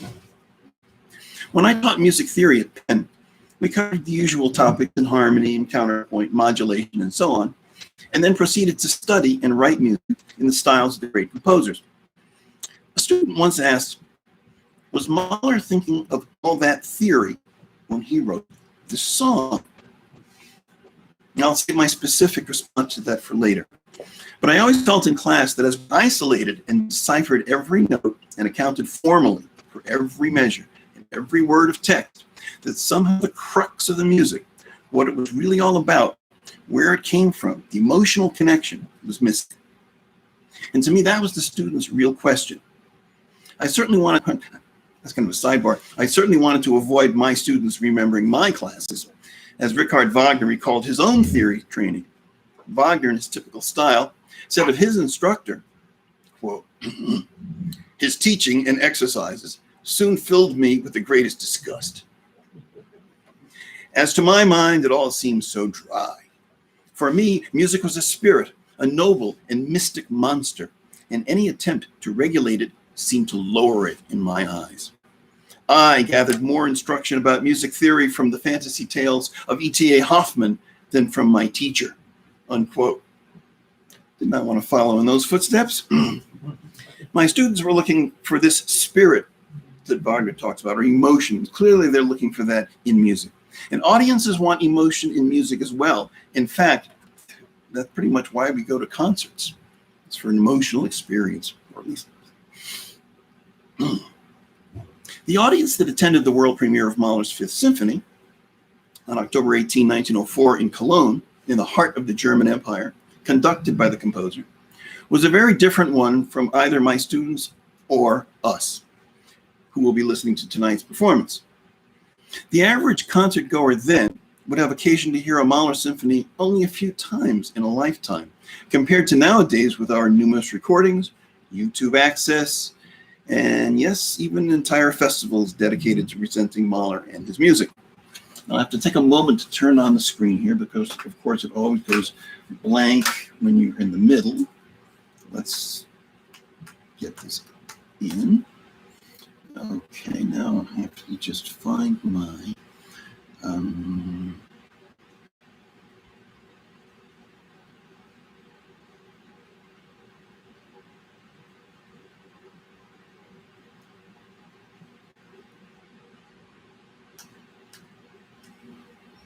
There it is. Cute. Are we showing? Yes. We move it up a little bit.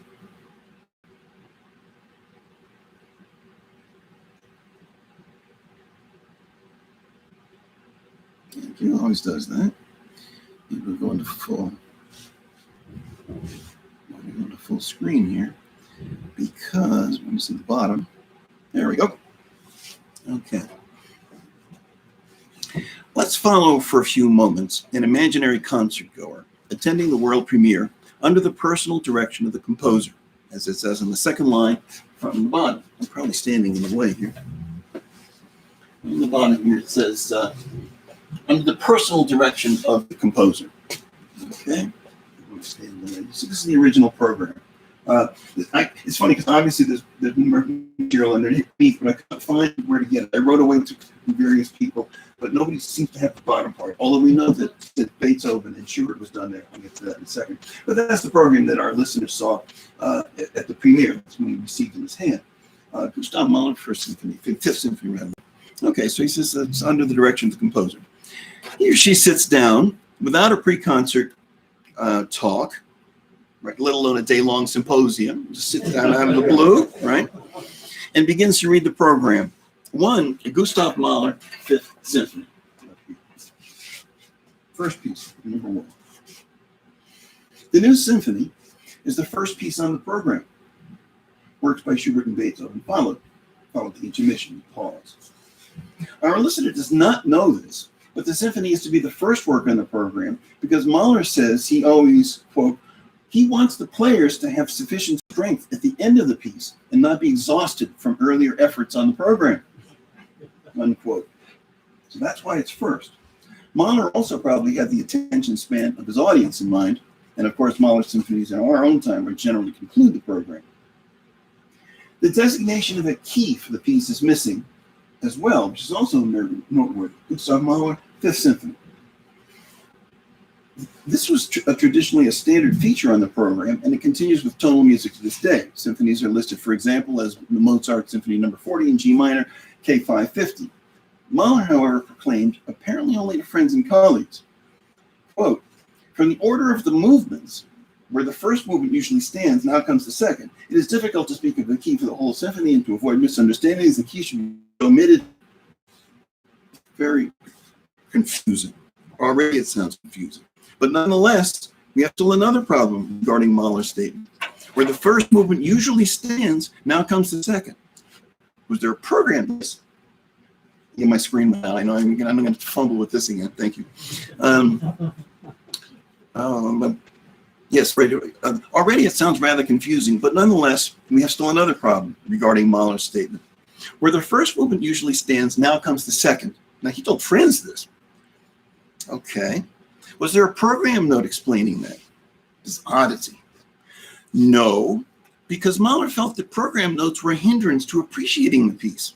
So one review of the New York premiere of the First Symphony said, with consternation, for the first time in a generation at least, the official program contained neither description nor analysis of the composition. So there are confusing things going on for which there's no explanation at all. So with this program, our 1904 listener has neither a sense of the key and its possible implications for the tonal design of a piece, nor any program notes to provide a context for some of the oddities in the program. Okay, so let me bring this back to life here.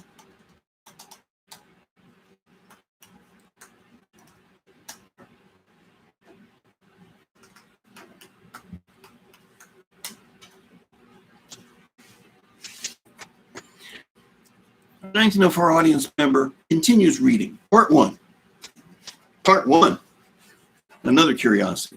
Symphonies are in movements, usually four, not parts. And here we have, as we look down the program, 3 parts and 5 movements. The concert goer who has heard either Mahler's second or third symphonies or an early performance of the first will not be taken completely unawares, since they too are cast in more than the standard 4 movements and have massive first movements which somehow seem to separate them from the rest of the symphony. The audience at the premiere in Cologne, however, that venerated Haydn, Mozart, Beethoven, Schubert, Schumann, Mendelssohn, and of course, Johannes Brahms, would hardly think of such a structure as a symphony. but more of a program symphony in the manner of Berlioz's Symphonie Fantastique. But there's no program here. Mahler specifically said no program, not even program notes. All the great symphonists in the German Viennese tradition generally sought to fulfill the terms of the symphony with its 4 logically placed movements and resulting formal clarity. After Mahler and Strauss, the appellation symphony took on a larger definition, meaning a significant orchestral work of large proportions. That is the way most listeners interpret the term today. Thus, what may have been perceived as confusions or challenges by the 1904 audience are not challenges today. I mentioned Brahms. In 1904, the late Herr Brahms, he died at 7. Mahler knew Brahms personally and conducted his symphonies regularly, but he expressed some serious reservations. Mahler wrote in a letter, "Brahms' themes are often beautiful, but only very rarely does he know what to do with them." Thematic development was a big issue in the turn of the century audiences. In our own time, it seems we do not much consider development per se. We seem to be listening and looking more for what I might describe as a sustained interest of the narrative. Again, more of a feature of the symphonic poem and a feature of Mahler's music. They're very operatic as well. Mahler's statement about Brahms lacking development chops, might be something of an indicator of what he felt were the confines of expression imposed by the traditional approach toward the symphony. Further, I almost get a sense of disdain from Mahler for what he might have perceived as Brahms' somewhat academic approach. Mahler might be different from other composers in that there is nothing he writes that I can spot that seems to fulfill any academic symphonic formal need or requirement or concern. Beethoven liberated transitions into something equal in interest to the main material. Mahler similarly changes key areas and moves into new sections as all part of a continuous, uninterrupted, intimate narrative. On a personal note, I never question where I am in a Mahler symphony, in a Mahler movement, no matter how long or formally diffuse it might be, because I find I'm always happy to be at that spot in that moment at that time. And I think that today's public senses that in Mahler as well. My attention doesn't flag, and I don't say, am I in the development? Am I in the trio section? It always seems just appropriate to where I am, and I'm not really paying attention to those things, which would be rather characteristic of developmental narrative. Continuing with the program, I knew I wanted to look at that. Continuing with the concert program. Movement 1, Funeral March, measured step, austere like a funeral cortege. This is a far cry from the established norm of the day where the initial tempo of each movement is listed, usually in Italian, as in, say, Beethoven's Ninth Symphony, allegro ma non troppo, fast but not overly so. A funeral march might serve as a slow movement, as in Beethoven's Eroica, but here in Mahler's Fifth, it's presented at the beginning of the symphony. This is indeed odd, except perhaps to Mahler's mother. Had she been alive in 1904, Mahler's first composition, written with her encouragement at age 6, was a polka with introductory funeral march. So it goes back. Getting back to our patron, who continues to explore the program, Attacca. What Attacca here between the first one Attacca number. This movements without pause does not appear in the manuscript or in any edition of the score I have seen, including the one that Ken put up this morning, at the very end of the first movement. In fact, there's a fermata. All editions have a fermata, a hold at the end of the first movement. That's a little bit odd. I'm going to have to ask Ken more about it. We haven't talked about this since. But perhaps Mahler on this program meant to indicate to the audience that he would be moving straight into the second movement without taking a breather. In other words, pizzicato, boom. He probably may have held his hands up and then started the second movement. That kind of a break. Not literally appending it on or attaching it on. But I'm speculating on that. But it's an interesting difference. The program is the only place that I've seen the Attacca listed between the two movements. So at this point, just from reading the program, we are quite removed from our standard symphonic expectations. So far, rather than the usual adagio allegro opening movement followed by, say, a lento slow movement, we are presented with a funeral march and then some kind of vaguely described movement that promises to be aggressive. And we are still unaware that the two movements somehow represent, in Mahler's words, a switch from the normal practice. All this confusion even before the piece starts. Everything seems to be operating outside expectations. Today, I think we are less concerned about musical form and design. Despite our obvious soundbite imposed limitations, I think we have grown accustomed to more free and open forms of artistic expression and presentation.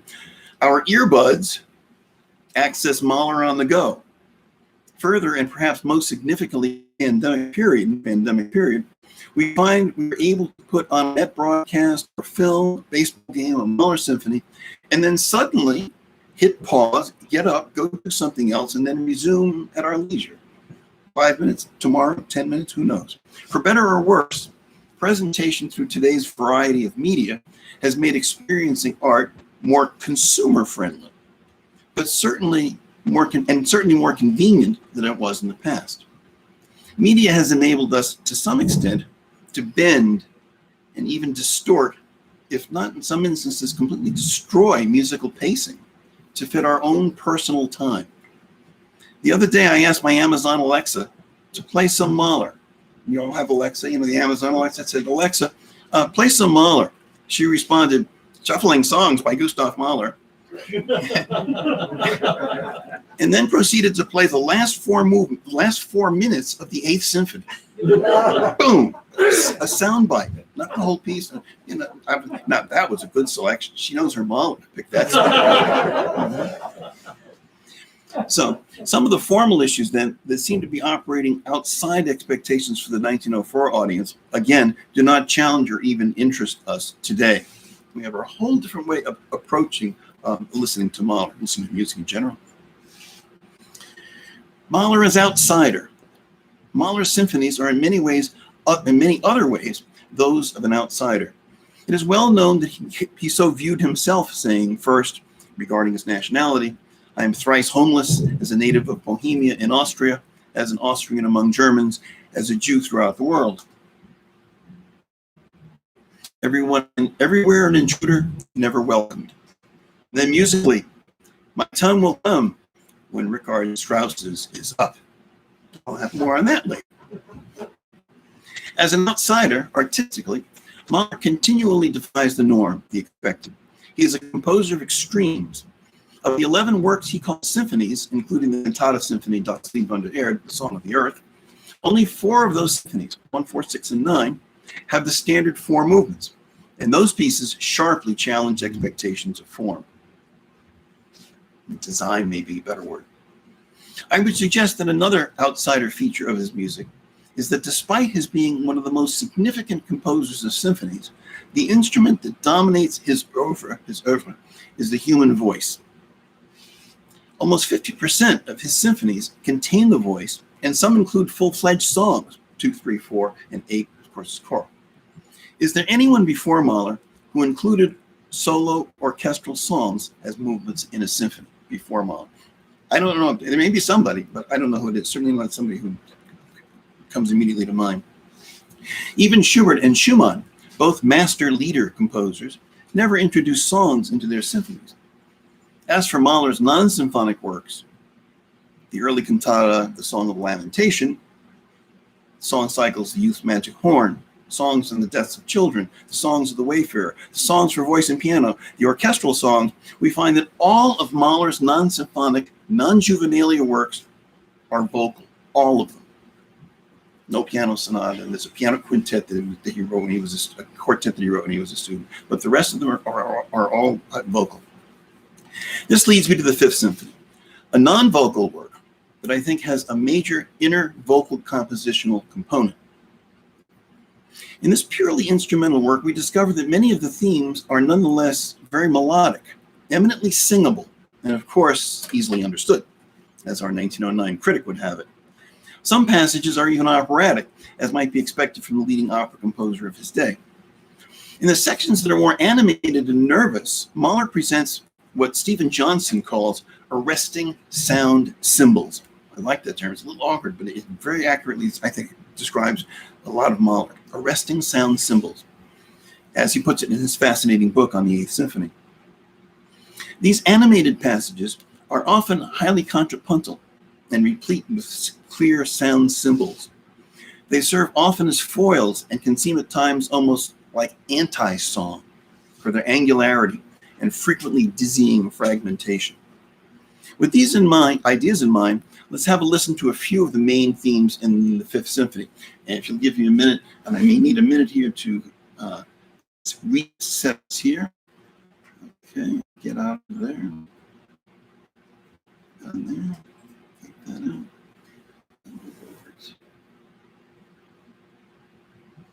Okay, now we're ready. While not vocally derived, the trumpet solo at the opening of the first movement was inspired by the presentation march of the Austro-Hungarian army, a typical military fanfare that Mahler heard as a child coming from the military barracks near his home. It's a famous story, right? That's the hook, the recognizable arresting sound symbol, as Johnson puts it. It's a trumpet fanfare and can discuss the echoes of the Beethoven Fifth, and then Ron Nadell points out in the Mahler Fest program notes. Mahler uses only the skeletal shape and rhythm of the actual march, which is, of course, much more simple than his version. He then makes a lot more of it by casting it in minor and veering off dramatically in the fourth measure. I'm just going to play. You all know this, but just to refresh our reason, here's some contrasts, and hopefully we have them go here. Let's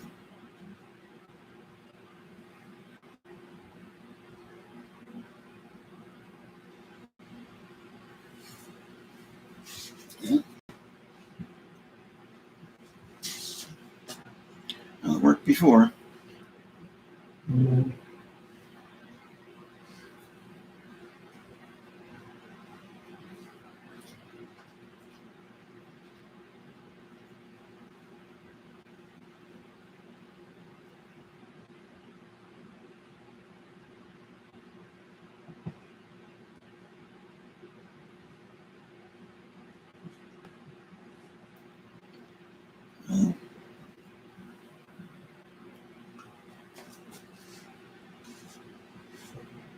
Unfortunately, Ethan is not here to help us.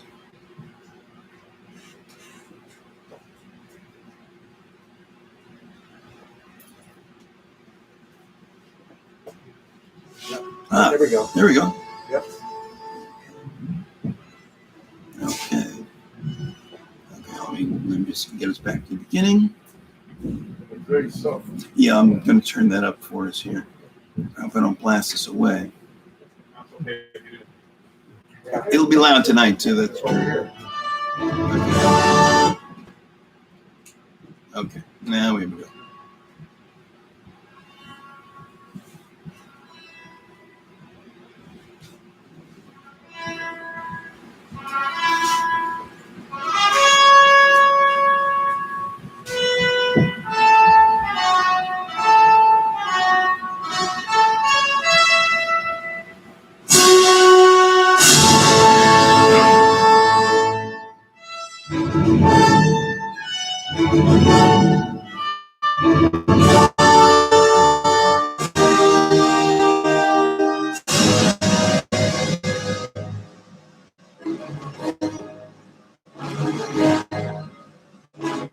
Oops. Okay.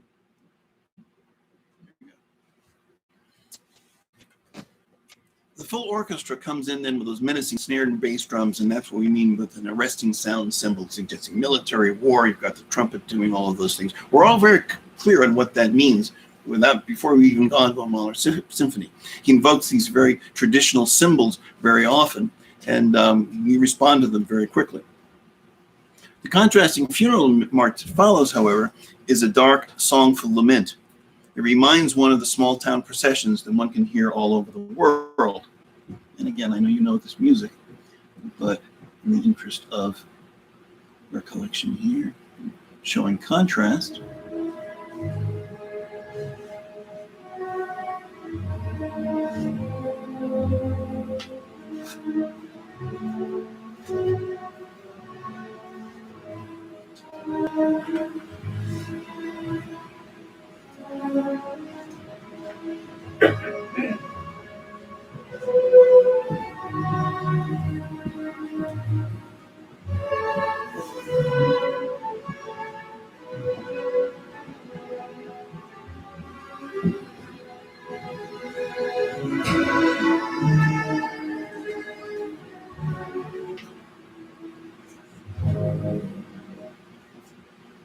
Okay.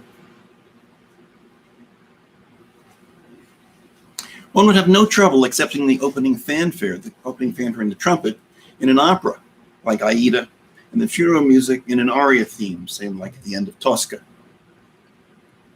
The second movement, violently agitated with much vehemence, it's a different matter. This is quintessential dramatic orchestral music, what I think of as in the term anti-song. It's anything but song. Full of angularity, agitation, registral disjointedness, without any particular extra musical symbol. I think beyond Mahlerian angst, that's probably become a symbol of its own. And that's, of course, a very familiar. Oops, hold on.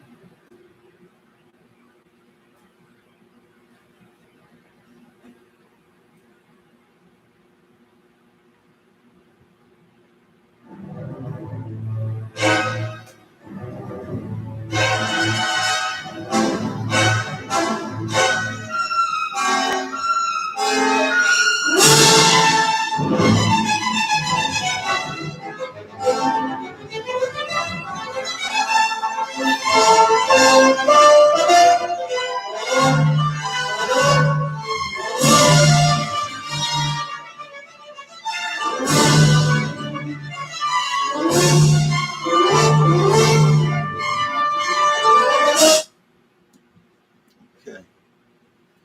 Let's see, I've lost my list here.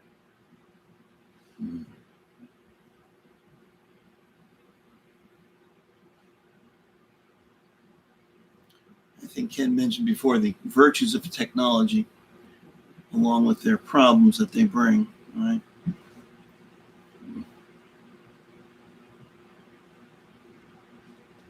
Okay.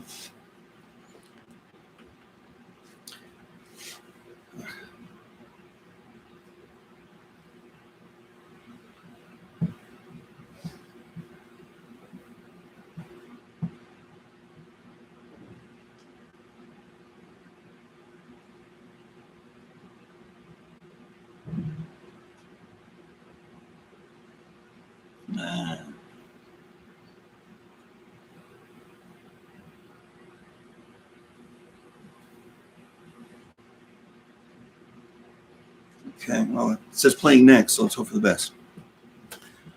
The next theme is simple but charged, can come from another opera or song, and then the climactic theme of triumph is a variation that we heard in the last movement. One can easily imagine a full hallelujah-like chorus, similar to those of Mahler's Second and Eighth Symphonies. In typical Mahler style, this triumph is quickly reversed with agitation.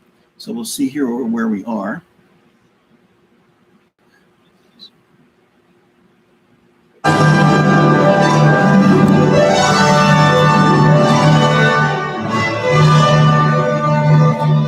Very choral. You can hear a chorus singing this.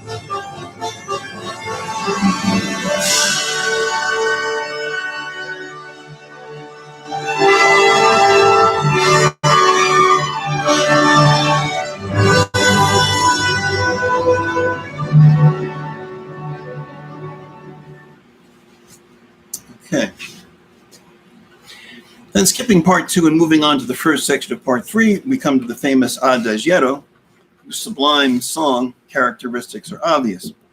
The Adagietto is the poetic heart of the symphony and is Mahler's single most well-known statement. It has been heard in many films, movies, televisions, programs, etc.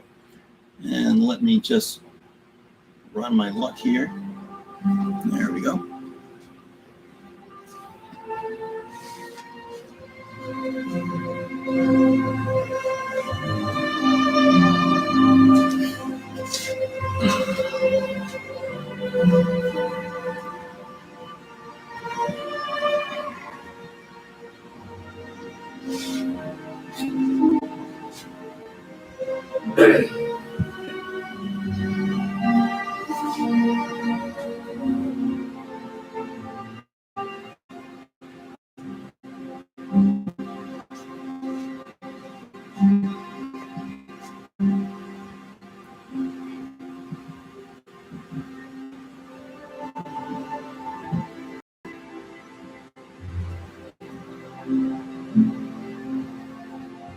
Go back and play the very beginning again.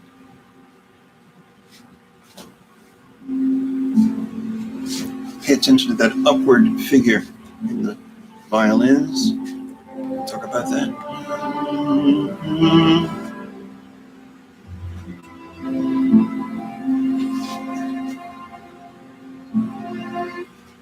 Okay. A love song to his wife, the ever flighty Alma. I think most of it has an air of restive calm that is a little uncommon to the genre of love song. What is it that's so attractive about this movement? What hooks us? It starts with the obvious, simple rising upbeat, 5 scalar notes. Da, da, da, da, da, over a lush, unfolding string orchestra accompaniment, ornamented by glowing sonorities from the harp. The first 4 rising notes are pulled by the gravity of the 5th note, the tonic F. Da, da, da, da, da, literally pulls you in, pulling us into the sound world of the piece. Such simple and accessible melody is a characteristic of much of the music most celebrated by the public. Is this Adagietto sentimental? Yes, sentimental in that it expresses and is intended to express feeling. The word sentimental does not carry only a pejorative meaning, and Mahler, to my mind, is first and foremost about emotion and feeling. The hypermodern Arnold Schoenberg defended Mahler's apparent sentimentality by suggesting that, quote, one ought not to look at the theme, but at what comes out of it, unquote. And that, I think, is what counts for a lot of Mahler's success. As we have seen, Mahler was accused in his time of banality and naivete by critics. Were the Adagietto perhaps written in a more straightforward, less sophisticated way, say without the dramatic and innovative shifts of register, that's later on, or the far-reaching harmonies, or if it had had steady duplets rather than triplets in the accompaniment, which you probably don't notice. The accompaniment is not going yum bum bum bum yum bum bum bum. It's very quietly going yum da da da da da da da, which gives a little bit of energy, a little bit of push. That's very much in the back of our mind, but keeps the people moving ahead. Those kinds of things, right? The it brings very famous to have harp.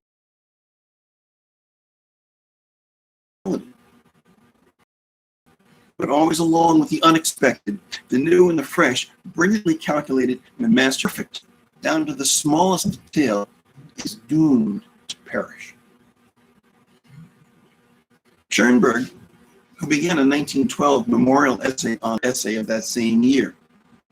Schoenberg said, I must confess that I too at first considered Mahler's themes banal, although the whole work had always made a profound impression on me. I conclude then that his themes are actually not banal. Consider this, he goes on, formally, and thus the work would not continue to make an increasingly fine impression. For a year from that time, through the decades to now. Mahler mood painting, friendly folkish numbers, profoundly spiritual songs, choruses, klezmer. We recognize all those arresting elements of somberness, joy, love, and all the rest. What is singular about Mahler's music? Composers produce music that is appropriate to the mood, but Mahler is able to go a step further and express his own very personal emotional response to that mood. Expressing oneself, explore, and today's audience seems right.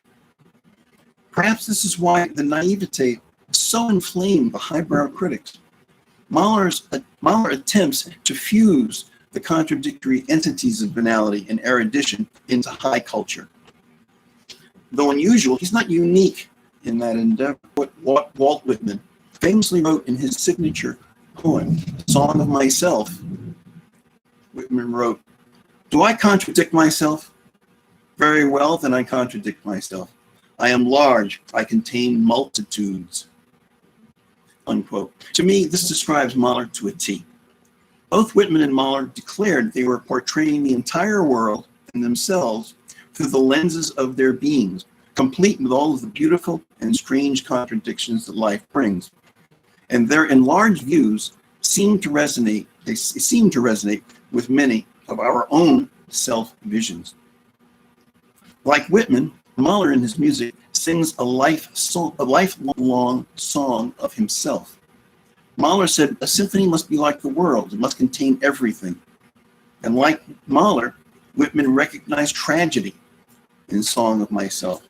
That's Whitman's poem, Song of Was There. That certainly sounds like Mahler. The Lamenting Mahler, Das Klagende Lied, the Song of Lament. Much of Mahler's music can be described by this title of his earliest, One's life, where joys are short-lived, loves remain unconsummated, and tragedies are devastating. Sorrow, things of the second and the eighth, stressing news to arrive, as it usually does in the work that follows. The upbeat ending of the Fifth Symphony, for example, is followed by the tragic Sixth. The Eighth Symphony is followed by, the Eighth Symphony.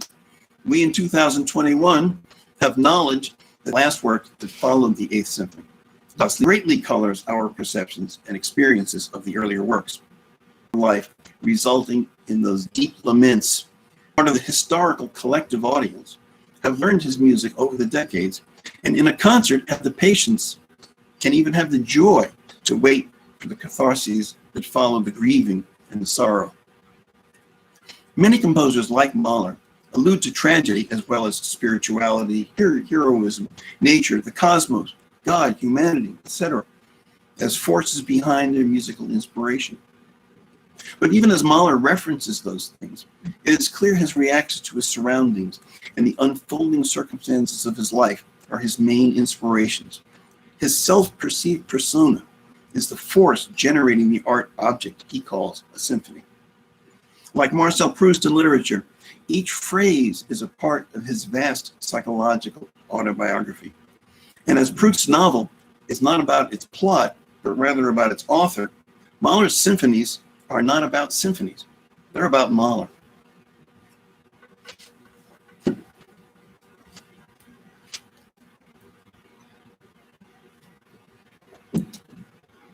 Richard Strauss's music was more popular than Mahler. In the latter ones, but Strauss presented himself as he wanted others to see him, as a champion, a quester, a victim of the critics, even a henpecked husband. In short, a fictional character. Mahler, on the other hand, always presents himself in a manner that is disarmingly a child, a man struggling against death. Alma wrote that his excessive, Mahler's over-the-top emotions are not only represented in the music, they are the music. The difference between Strauss and Mahler is that one observes Strauss, one lives Mahler. And through that emotional identification, I think many have found in Mahler's music an epiphany that lasts a lifetime. My earlier phrase, one lives Mahler, is I think borne out by the reactions expressed by so many of his admirers. They are not of the same vocabulary as has been used for even the most famous composers. Henry Louis Delagrange said, "I believed in Mahler from the first day I heard his music. Something happened inside me." Reise Gorbachev, Ken Woods, On first hearing Das Lied as a child, I felt I had gone on a great journey. Conductor Herman McManamy, I popped in the CD, and with the opening bars of the solo trumpet, I was hooked. Listen to those words. I believed something happened inside me. Smitten, hooked. What other composer has been described in such extreme, almost visceral terms? Wagner, perhaps, might be the closest.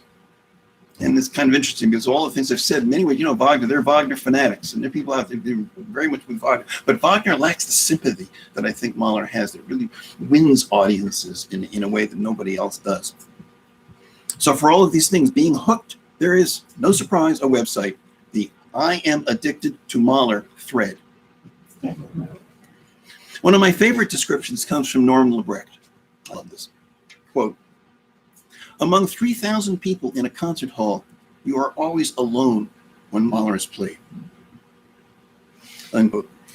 This sense of individual contact may have special appeal for us today in the Facebook age where things are so tailored to the desires of the individuals. Mahler so appeals to us on an individual basis. To conclude, other composers also now have numerous recordings and are on the web. Why is it Mahler who has won the hearts of today's concert-going public to such an extent? I think the key word may be right there, heart. Banal as it may sound. After all, Mahler himself said, where do people keep their ears and hearts if they cannot understand this, my music? Where do people keep their ears and hearts if they cannot understand this? Unquote. It seems that the public has, over the decades, finally opened their ears and hearts, unlike the earliest audiences. Unlike those earliest audiences, we have the desire and willingness to take on Mahler's unique emotional frankness. And with the last three works and our intrepid media, we have windows into his complete musical personality. Today's public looks for emotion in music, even demands it, and there is no composer whose music is more consistently emotional and magnetically fascinating than Mahler's. Too much going on, the critics said. After the premiere of the Fifth, Mahler said, I wish I could conduct the first performance 50 years after my death. That was prescient. In 1961, an eager audience, of which some of us were a part, was indeed ready.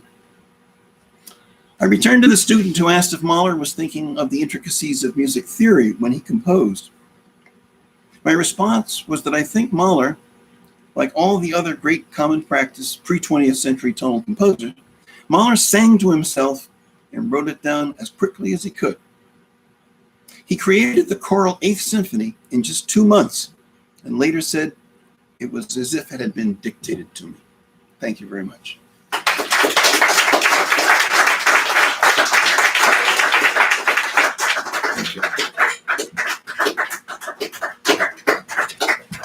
Time for a question?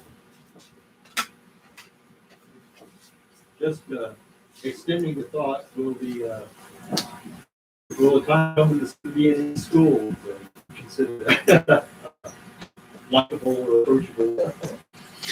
Well, in my own opinion, I'm very, very fond of the music of Alvin Berg, for instance. He's one of the major influences on my musical thinking, and so many of us, because he really expands what Mahler was doing. Unlike the other two Viennese composers, Schoenberg and Weber, Berg was very specifically interested in expanding the 19th century. The others were more interested in going back to Baroque forms and classical styles and making their way through there with smaller works. So I think that Berg is the only one who has that kind of power on us. He's the only one who's performed with the kind of regularity that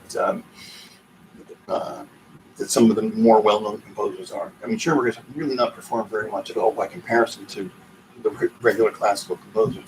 I don't think, though, because of so many things that I was talking about, there's an accessibility in Mahler. I don't know any banality in Berg. Is Berg quoting a part of in an opera, if he's quoting a military band or something like that, there's a programmatic context, and he adorns it, he ornaments it with things going around commentaries. But there's relatively little that's singable in the same way as there is with Mahler. So I think that that's something that tonal music has by being tonal, that it's so singable. But I tend to think that the music that atonal music will not reach that stage. Though Webern thought it would. Webern thought that in a couple of decades, the postman would be whistling his tunes on his rounds, which my postman doesn't do that. Any other questions? Yes. This is probably connected to the question I just had. A little louder?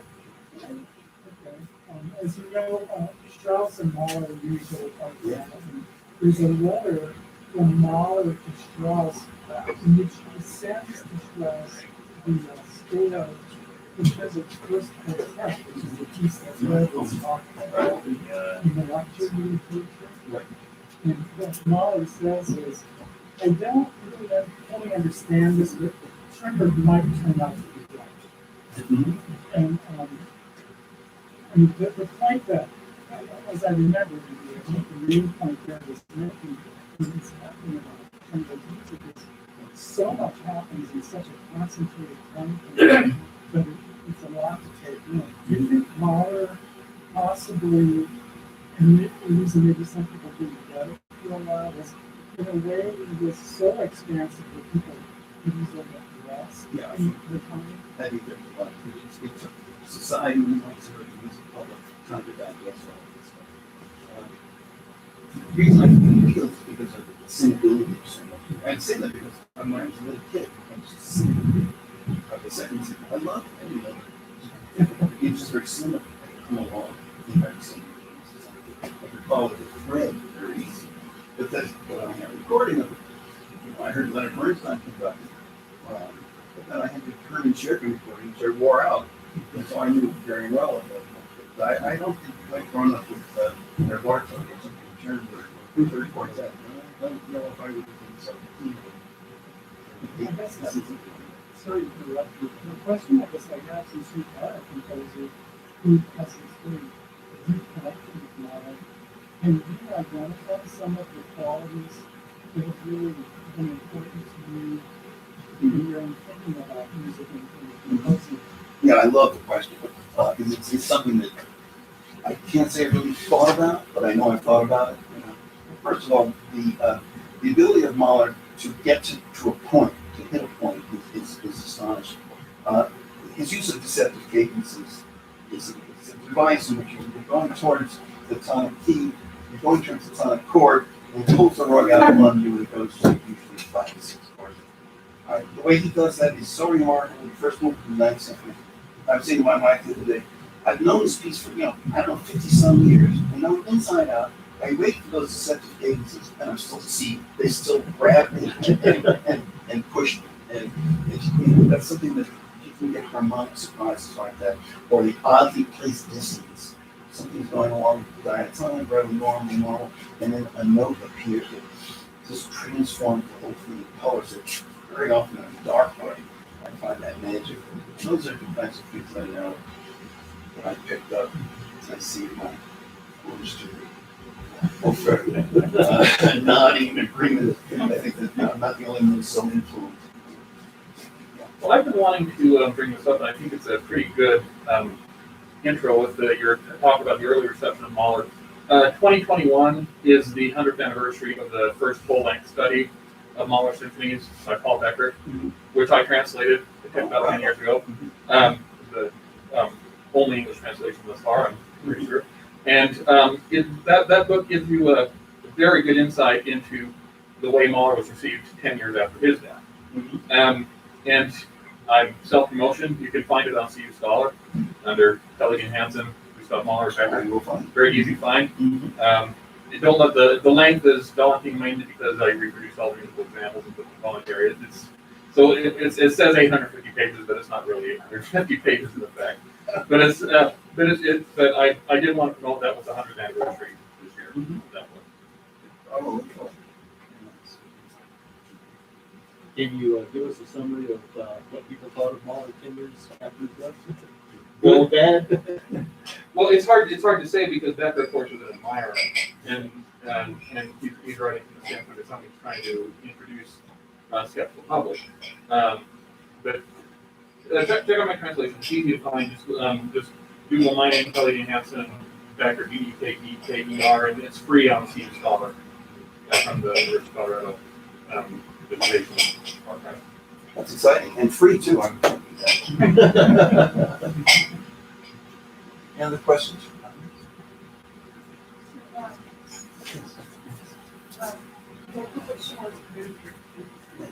Yeah.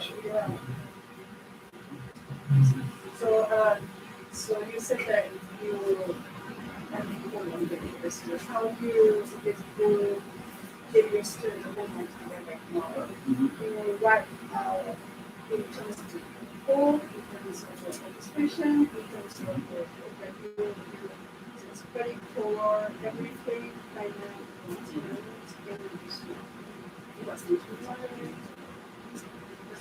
Yeah, well, with Mahler, we work on songs for voice and piano. Right, and I'm particularly fond of tunes that we learn the way through a song. So I have one or two of each of those cycles, and we get very close. So the harmony and harmony together with the words. And then they take their own, they take a Mahler text, 100% of Mahler text, not their own text, just some other poem that was textualized in the Mahler world, written. And they write their own song, or part of the song, right? Because you have to do more than one composer a semester. So it's not easy to do. So we would study the harmony and things like that, how to put together. And then they would write their own imitations. It's fun to do that and very exciting. You see right away, oh, Mahler, we can't do what Mahler does exactly, which is complicated. Figure out the vocabulary and then write the do that.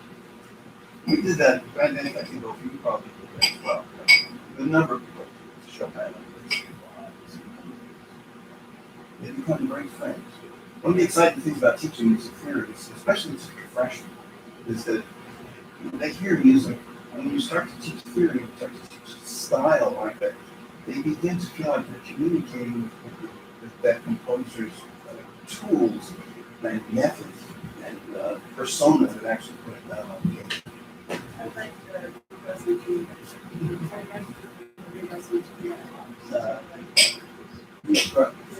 Right. Very, very similar. Any other questions? Thank you. Well, thank you.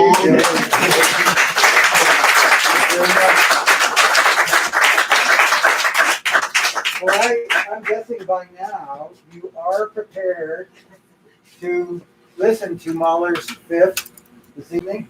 We'll look forward to seeing you all there. There are still plenty of tickets available. You can go online to our website, or you can come into the Matthew Auditorium box office. Either way, I expect to see you all there.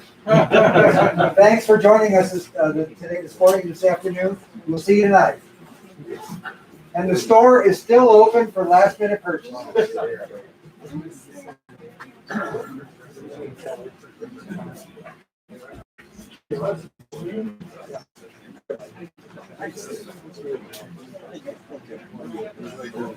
Where are you from?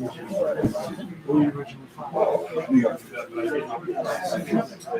Well, I was fortunate to be now we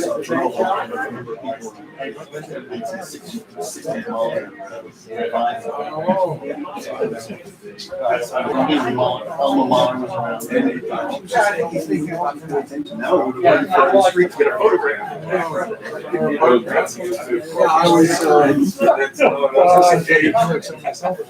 Right. 13 years old. Oh my God, that's Jordan. Oh my God, you wouldn't see it. Stay up there.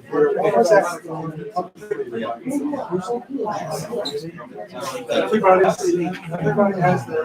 Oh, yeah, because I had the same thing with Dudley. I was playing marbles and so much of it was over. Applause.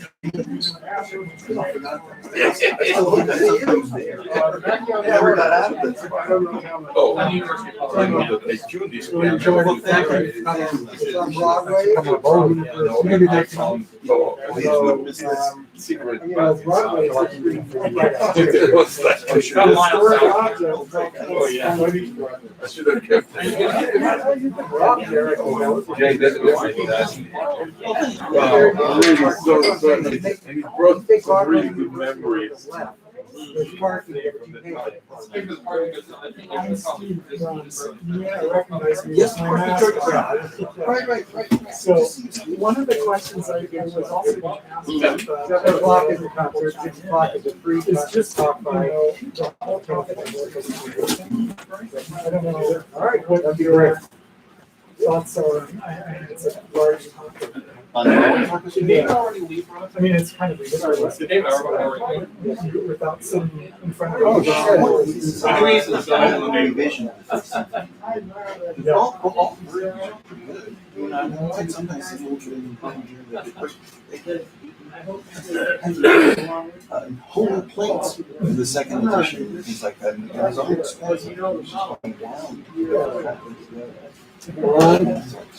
Yeah, He talks about sold out of flyers. There's some other letter where I can't hear you. he says the Sold out? Sold our last completely misdiagnosed. Oh, great. Probably don't need too many. And I think what he starts doing there, it's. 2 or 3. Well, wait a minute, I'm not sure I have one. Mostly filled with. So, yeah, Yeah, I can duplicate it, yeah. Filler stuff. I just need And so one to balancing yeah. that to make sure it's somehow still working as orchestration. In the filigree? That's great, or even you're pretty good, huh? What kind of sales did you have? As a whole, I don't know. Really, but many of the classes I looked at, Awesome. I would see. You know, some of them go on the credit card. Almost every voice in the orchestra was somehow Cash. connected to a small. I spaced out going there. Well, unload the music stands. Do you know anything about this group going to